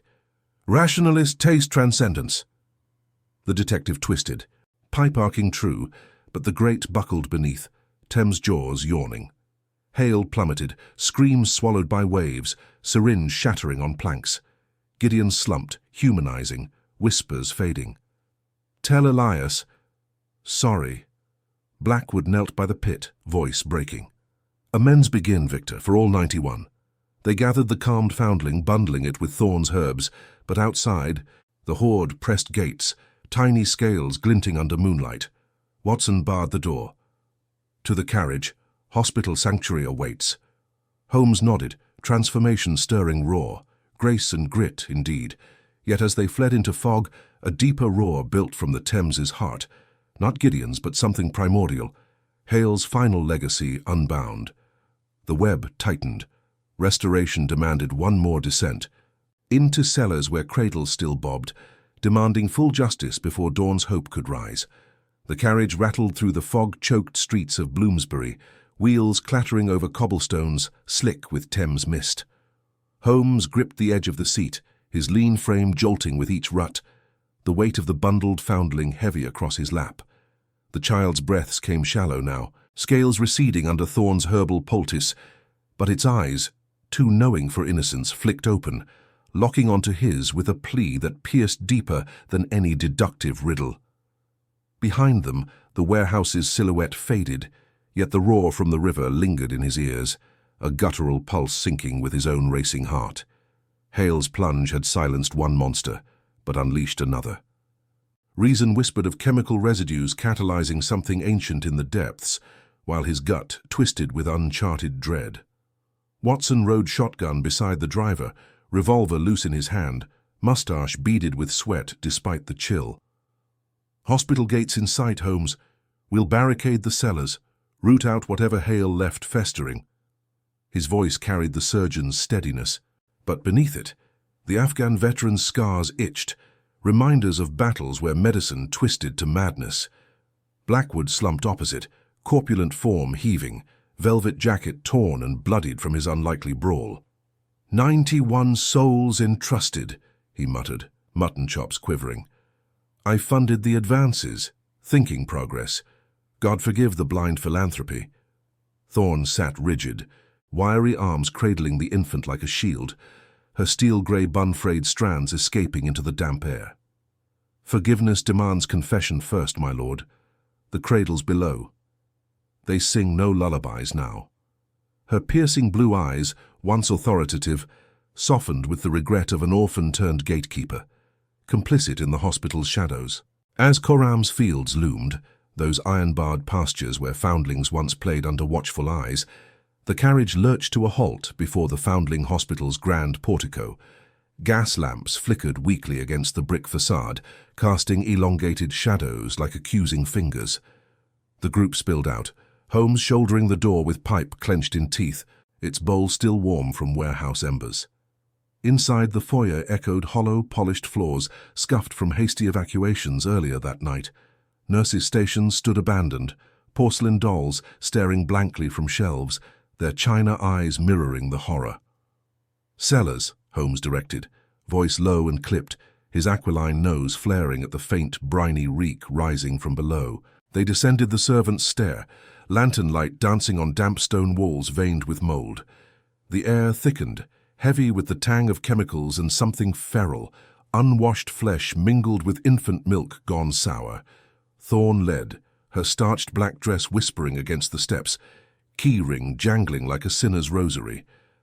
At the boiler room threshold, the chorus hit them, a dissonant wail, not human cries but layered harmonics, vibrating bones. 22 cradles bobbed in a subterranean nursery, lit by bioluminescent fungi Hale had cultivated along the rafters, glowing orbs pulsing sickly green. The remaining infants, those spared Gideon's pull, twisted in their linens, skin mottled with nascent scales, tiny limbs convulsing as if conducting an unholy symphony. One, larger than the rest, perched on the edge of its bassinet, eyes milky, murmuring in a voice too deep for its frame. Join, evolve, choir eternal. Blackwood staggered back, florid face paling. Elias, he breathed, recognizing the boy he'd sponsored years ago, plucked from Whitechapel slums. My godson, what have we wrought? The Lord's motivation, legacy through charity, shattered here, his underworld ties paling against this paternal guilt. He lunged forward, scooping Elias into corpulent arms, velvet sleeves soaking with the boy's slime. Papa's here, lad. Fight it. Watson fired a warning shot into the ceiling, plaster dust sifting like ash. Back, you little abominations. But the shot only amplified the chorus, cradles rocking violently, several toppling to spill their cargo, shambling forms with elongated fingers scraping stone. Holmes's mind raced, cataloguing Hale's Eugenics serum, derived from Thames eels and orphan blood, amplified by Blackwood's opium dens for donations. 91 entered, 68 vanished into experiments, dissected for progress. 23 endured, mutated choir calling kin from the fog. Yet amid deductions, a fracture widened in his psyche. Detached observer no more, he saw Thorne kneel amid the chaos, pressing crosses from her pocket, simple wooden relics from her own orphanage days, against fevered brows. One infant quieted, scales flaking to reveal pink skin, its wail softening to a coo. Grace, Thorne whispered, voice cracking.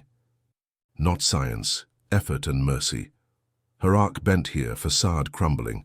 The matron who preserved order at any cost now bartered her authority for redemption, tears tracing lines in her angular face.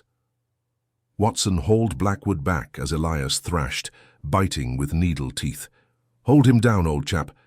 The doctor's loyalty strained, his own lost dreams, of wife, children, resurfacing in these twisted innocents. He injected Thorne's antidote, scavenged herbs mixed with holy water from the chapel font into the boy's neck. Elias convulsed, scales sloughing, then slumped human once more, murmuring, "Papa." Sorry. But the chorus peaked, floor trembling as the Thames roar infiltrated, sewage pipes groaning, black water bubbling up from grates. Hale's unbound legacy, a primordial sludge, eel-like tendrils questing for the choir, drawn by their song. One pseudopod lashed out, wrapping Holmes's ankle, pulling him toward the drain.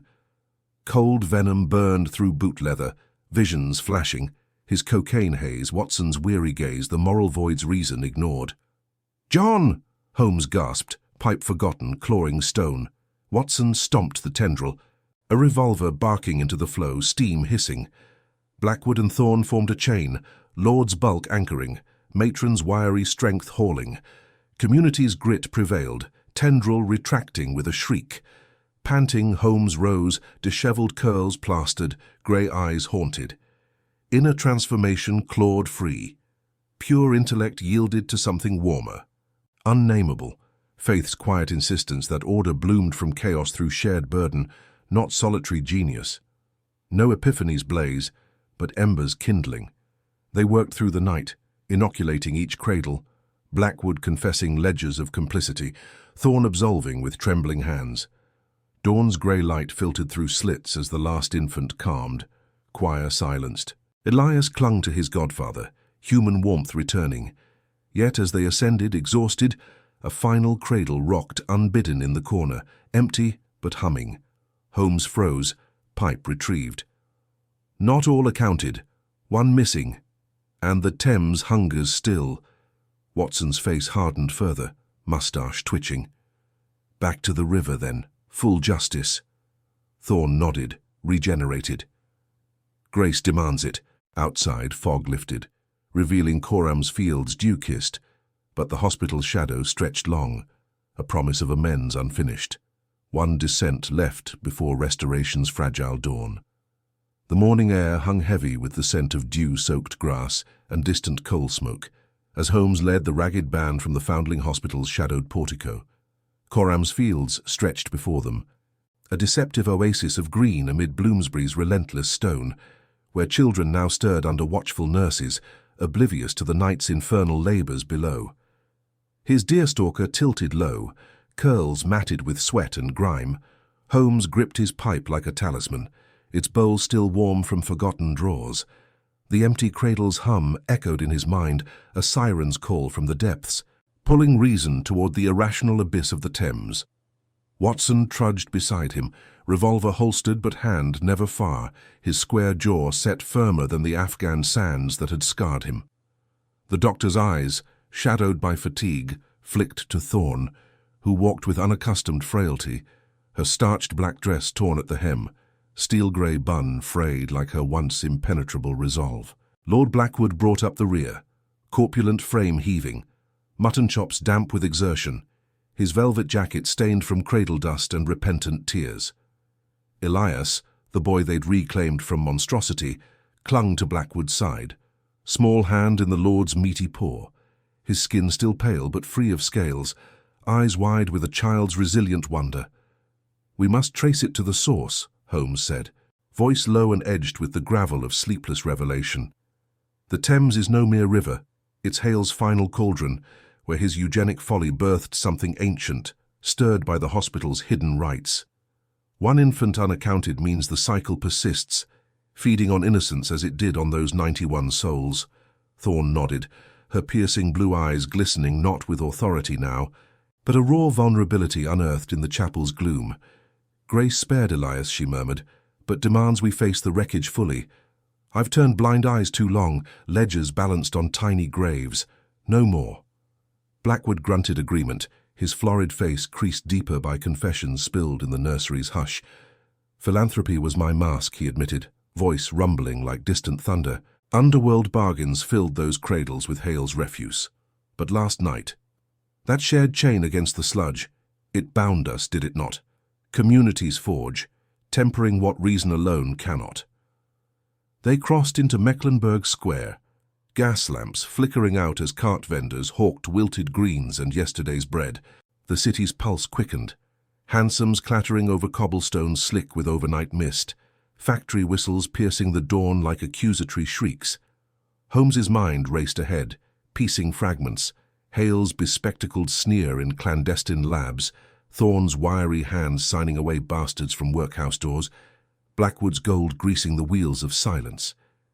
23 remained above, inoculated with herb and holy water, their cries now soft lullabies. But the missing one, a girl per the ledger's faded ink, hummed in his veins like unmet cocaine craving, demanding pursuit. Watson's boot splashed a puddle, jarring Holmes from reverie. "You've changed, old chap," the doctor observed quietly, moustache twitching with brotherly concern. "Last night, you let go of the pipe mid-fight.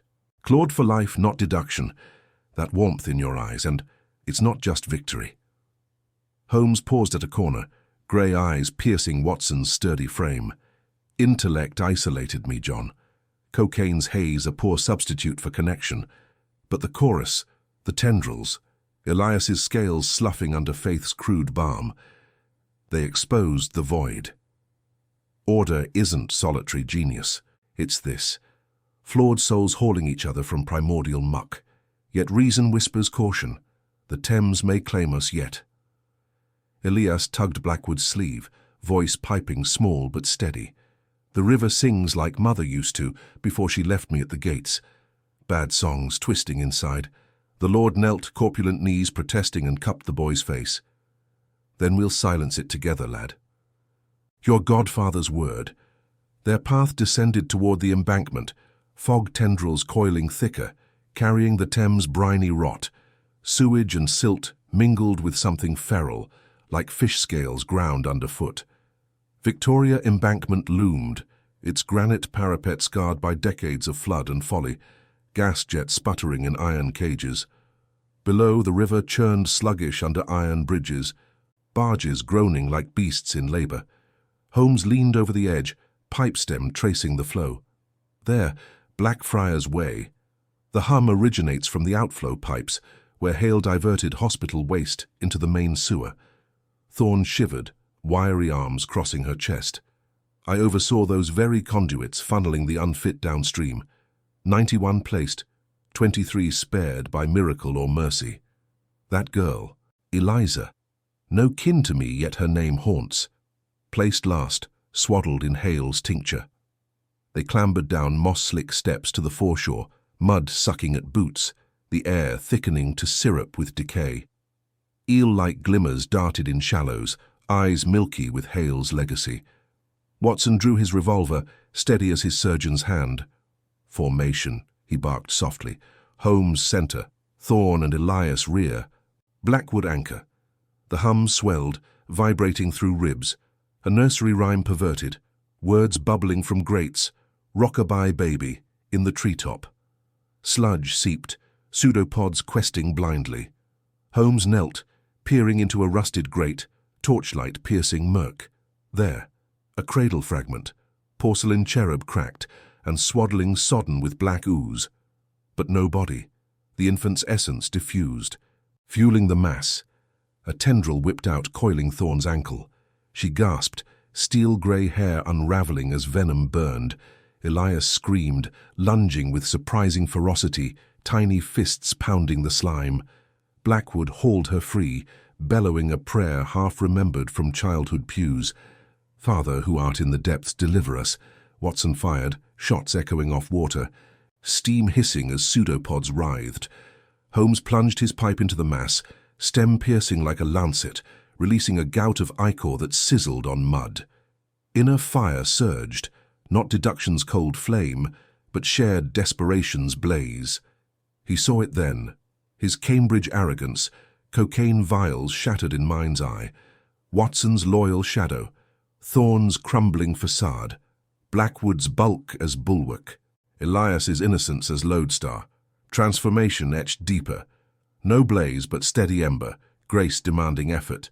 The sludge convulsed, contracting into a central maw beneath the grate, Thames' roar amplifying to cacophony.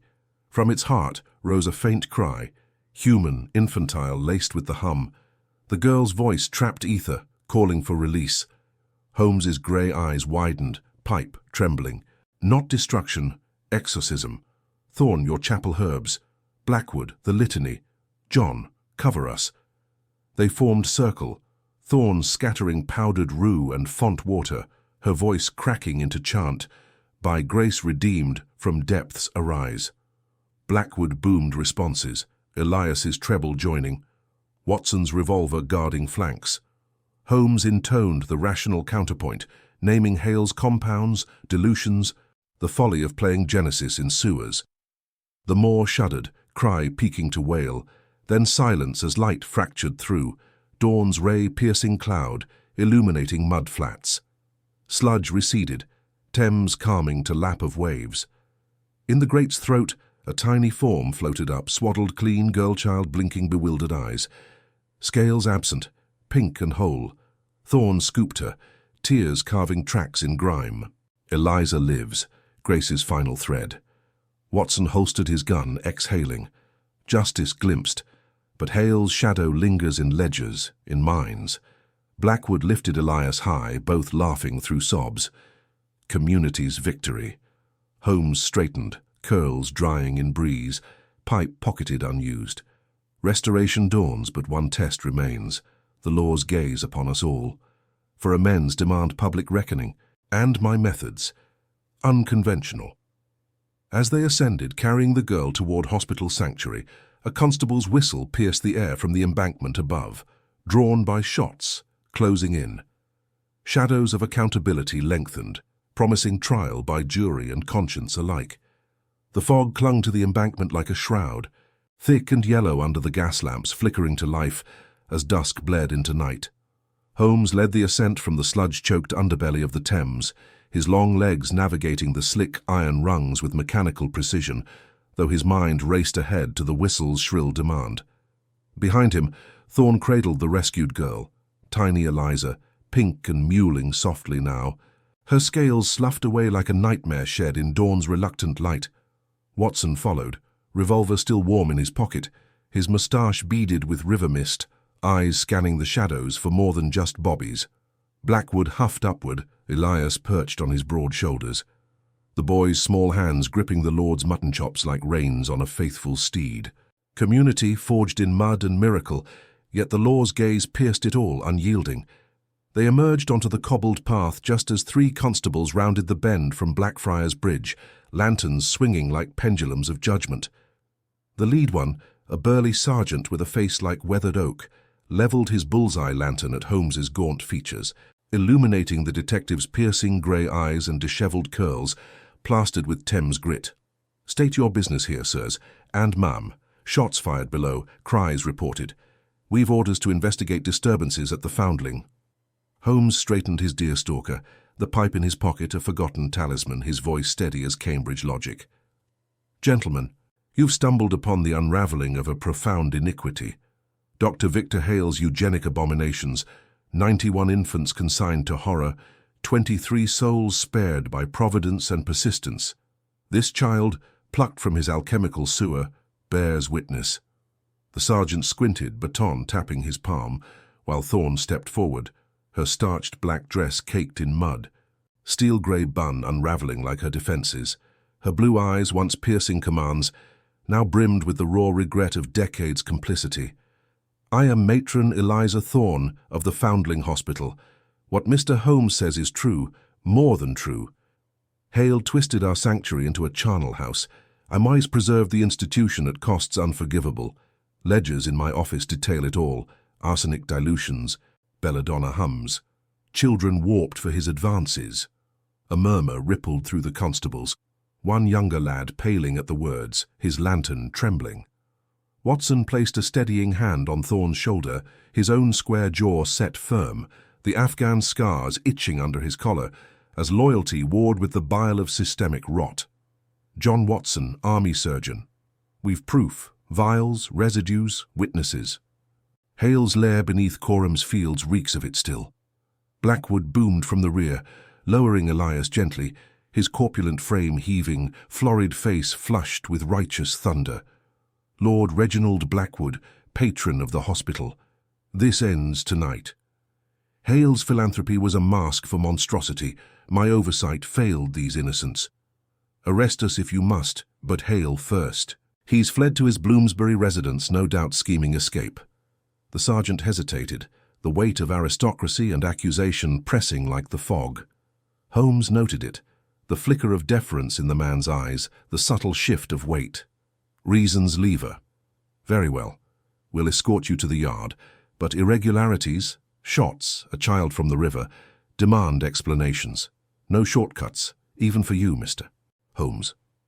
As they marched toward the waiting Black Maria, Holmes's mind dissected the moment. His methods, ever unconventional, now ensnared in bureaucracy's web. Cocaine's whisper tugged at memory, a false clarity he'd forsaken amid the sludge's wail, replaced by something sterner.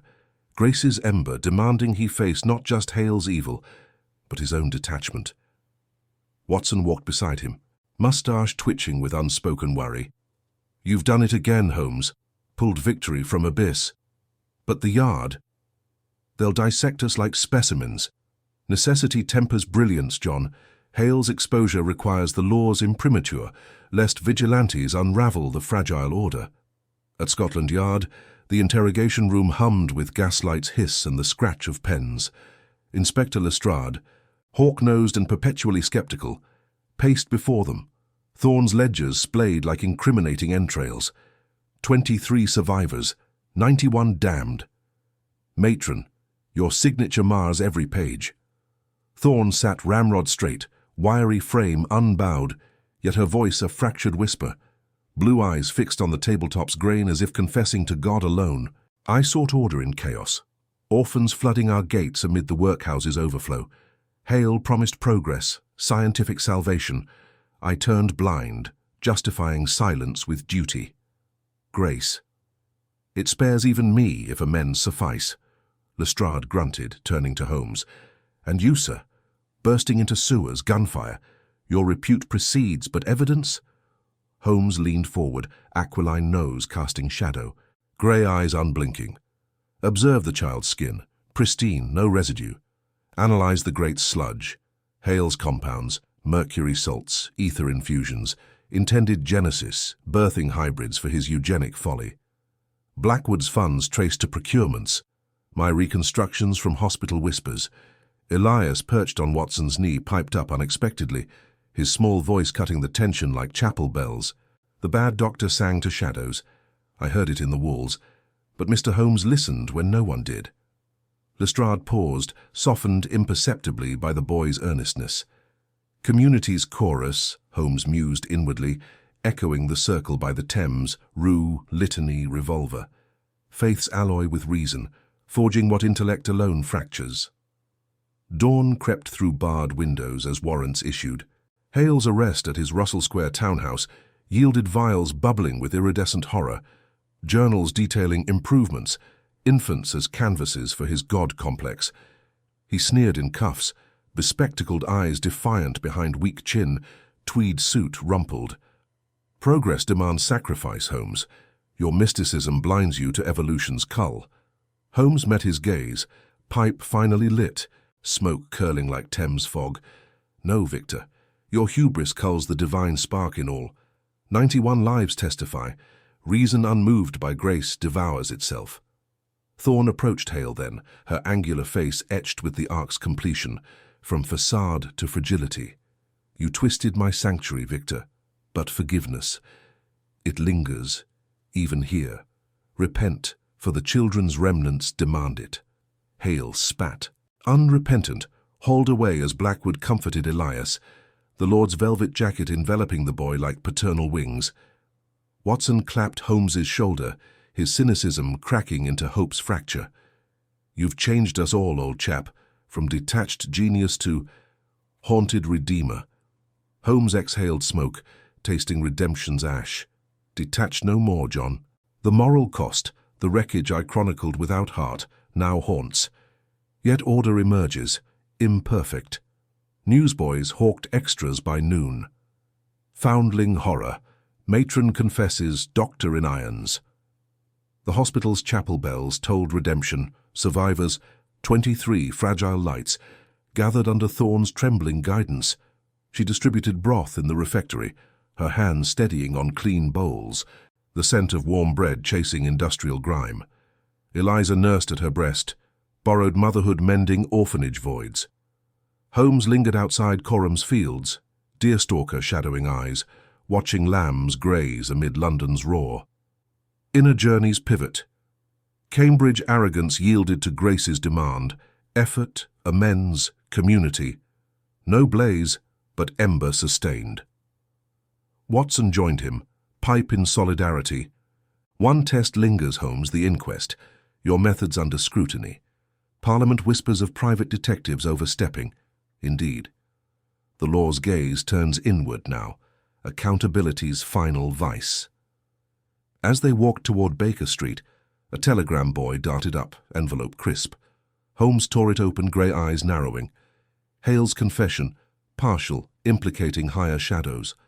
Blackwood's ties, perhaps unwitting, but threads to unravel.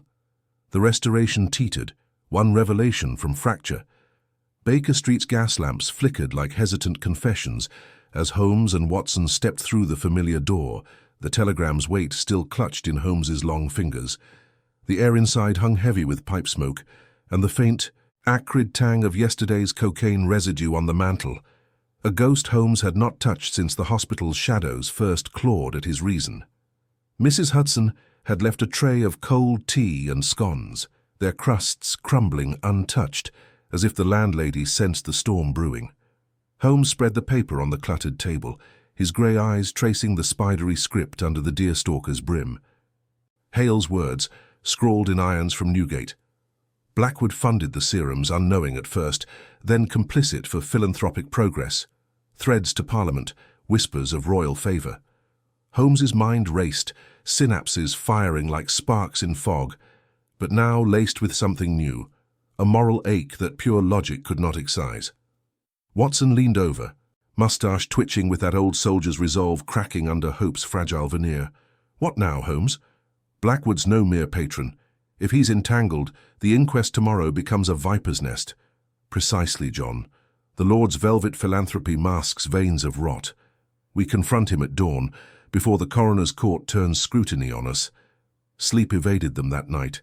Holmes paced the sitting room, violin silent in its case, the Thames' distant murmur seeping through cracks like unanswered prayers. His gaunt frame, all angles and shadows, bore the hospital's toll. Nights without rest. The scent of formaldehyde clinging to his coat like sin. Cambridge's cold reason had armoured him once, but 23 tiny survivors, Elias among them, eyes wide with reclaimed light, demanded more. Grace, Thorne had murmured in her repentance, effort beyond intellect, community where solitude failed. Dawn broke grey over Bloomsbury, fog coiling like Hale's failed experiments. They hailed a hansom to Blackwood Manor, a sprawling pile near Coram's Fields, where lambs now grazed oblivious to human frailty. The gates creaked open, gravel crunching under wheels as a butler admitted them into halls panelled in dark oak, portraits of stern ancestors glaring down. Lord Reginald Blackwood awaited in his study, corpulent form sunk into a leather armchair, mutton chops framing a face flushed not with guilt, but indignation. A decanter of brandy sweated on the sideboard, untouched. Sherlock Holmes, Doctor. Watson, to what do I owe this intrusion before the inquest? Blackwood's voice boomed, laced with aristocratic bluster, velvet jacket straining at the seams. Holmes fixed him with piercing grey eyes, voice steady as a scalpel. Your ledgers, my lord. Hale's confession names you. Serums tested on foundlings, 91 souls reduced to 23. Philanthropy or procurement. Blackwood's florid cheeks paled, but his eyes darted to the decanter. A tempter's gleam. Lies from a madman. I donated for beds and bread, not that. Thorne twisted it all, her orphan's grudge. Watson stepped forward, sturdy frame taut, outrage fueling his words born of Afghan scars and lost family dreams. 23 remain, sir. Elias, the boy you comforted? His fever broken by broth. Not your progress, but higher shadows. Parliament? The Lord rose, belly heaving, pounding a fist on mahogany that echoed like a failing heart. Enough. I shielded the hospital from workhouse fates. Progress demands sacrifice, the weak cull themselves in nature's design. Holmes's lip curled, disdain for incompetence yielding to haunted empathy. Nature's God weaves grace through wreckage, my lord. Your hubris echoes Hale's. Reason devouring mercy. Repent or the court will unravel you. Blackwood laughed, a hollow bark, but sweat beaded on his brow. Test me, detective. My ties shield me. They left as bells tolled from the Foundling Hospital's chapel, a sanctuary now cleansed of Hale's stains. Thorne waited at the gates, her wiry frame less severe in a simple shawl, steel-grey bun loosening strands like forgiven sins. Elias clung to her skirts, the boy's cheeks flushed with health, dark curls mirroring lost innocence. "Mr. Holmes," she said softly, blue eyes steady. "The children pray for you." 23 lights, tended in the refectory's warmth, bread rising like hope. Holmes nodded, dishevelled curls escaping the cap, inner pivot aching. "Your sanctuary mends what my reason chronicled cold. Grace lingers, matron. Watson watched Thorne lead Elias to the gardens, where roses bloomed defiant against grime, their petals soft under small hands. Cynicism fractured further in him, loyalty to Holmes now laced with faith's quiet fire. The inquest convened at midday in the hospital's great hall, once a place of grim placements, now aired with truth's sharp breeze. Coroner Hargrove, a beak-nosed magistrate, presided amid oak benches packed with reporters, survivors' kin, and parliamentary whispers. Gas jets hissed, casting shadows that danced like Hale's spectres. Hale shuffled in chains first, bespectacled eyes defiant behind weak chin. "Experiments refined humanity," he proclaimed, voice slick as tweed. Weak stock culled, Eugenics dawn. Murmurs rose, but Holmes testified next, voice cutting fog. 91 infants, serums masking plague as progress, Blackwood's funds, Thorne's complicity, now repented. Thorne followed, angular face fragile, voice trembling yet true. "I preserved at cost, but forgiveness. The children's remnants demand it. Grace heals." Blackwood blustered from the dock, but ledgers Holmes produced, pilfered by Baker Street urchins, sealed threads, guilty of accessory, remanded pending trial. Yet as hammers fell, a shadow stirred. Hargrove leaned close to Holmes, breath sour with tobacco. "Private detective, your methods skirt law. Cocaine traces in hospital logs," your vice noted. Holmes's heart stuttered, grey eyes narrowing. Accountability's vice tightens. Watson gripped his arm outside, fog thickening as newsboys cried headlines. "You've exposed the rot, but at what price? Parliament eyes you now." Holmes inhaled damp air, taste of redemption bitter as ash. "The moral cost haunts, John. Detached genius yields to haunted heart. But one test remains." They returned to the sanctuary's edge, Coram's fields where Elias played. Laughter-piercing industrial din.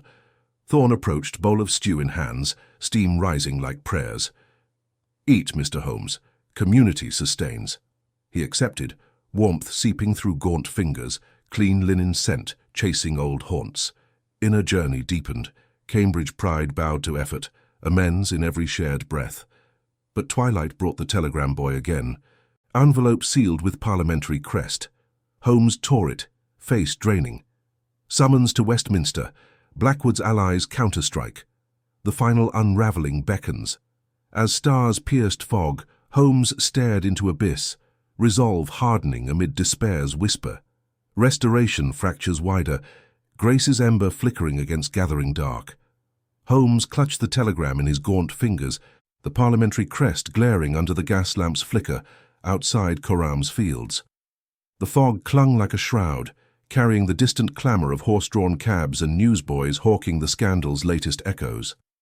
Westminster. Blackwood's allies, those velvet-clad vipers in the House of Lords, summoning him not as hero but quarry. Cocaine traces, they claimed, his vice unearthed from hospital logs, twisted into leverage. Reason's blade, once his shield, now turned against him. He crumpled the paper, grey eyes piercing the mist toward the Foundling Hospital's silhouette, its spires mocking redemption's fragility.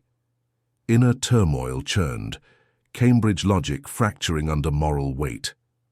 Detached genius had exposed the rot, 91 souls reduced to 23 by Hale's serums, and Thorne's silence. But at what erosion of his own soul? Grace demanded amends beyond intellect. Effort called him to stand, frail humanity exposed. Watson appeared at his side, sturdy frame cutting through the chill, mustache twitching with restrained fury. Holmes, this reeks of orchestration. Blackwood's rot festers higher. We face it together, loyalty's anchor holds.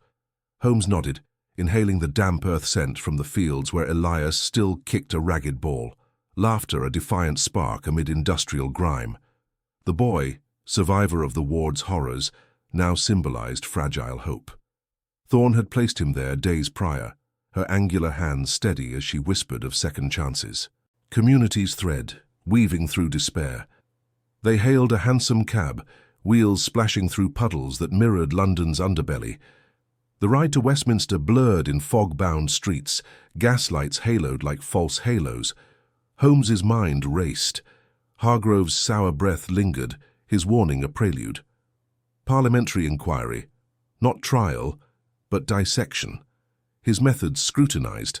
Cocaine vials implied as moral lapse equal to Hale's experiments. The tempter's voice inside hissed, "Retreat to Baker Street's violin, 7% solution's numb embrace." But no.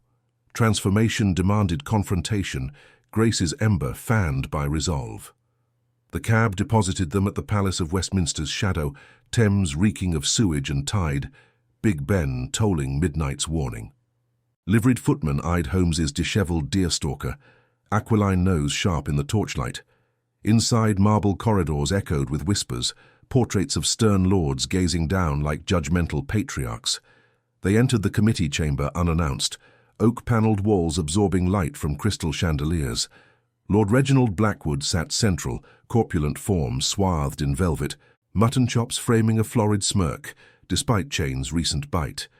Flanking him, silk-hatted peers, faces etched with aristocratic disdain. Hargrove slouched in corner shadow, tobacco chew bulging cheek.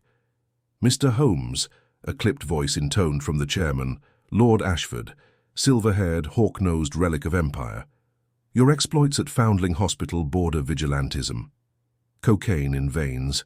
Burglary of ledgers. Science serves empire, not scandal." Holmes stepped forward, voice steady as scalpel. "Gentlemen, 91 infants entered those wards. 23 emerged. Hale's Eugenics, funded by Blackwood's philanthropy, masked plague as progress. Thorne's complicity preserved bricks over bones. My methods, imperfect, unearthed truth reason demanded. Murmurs rippled. Blackwood leaned forward,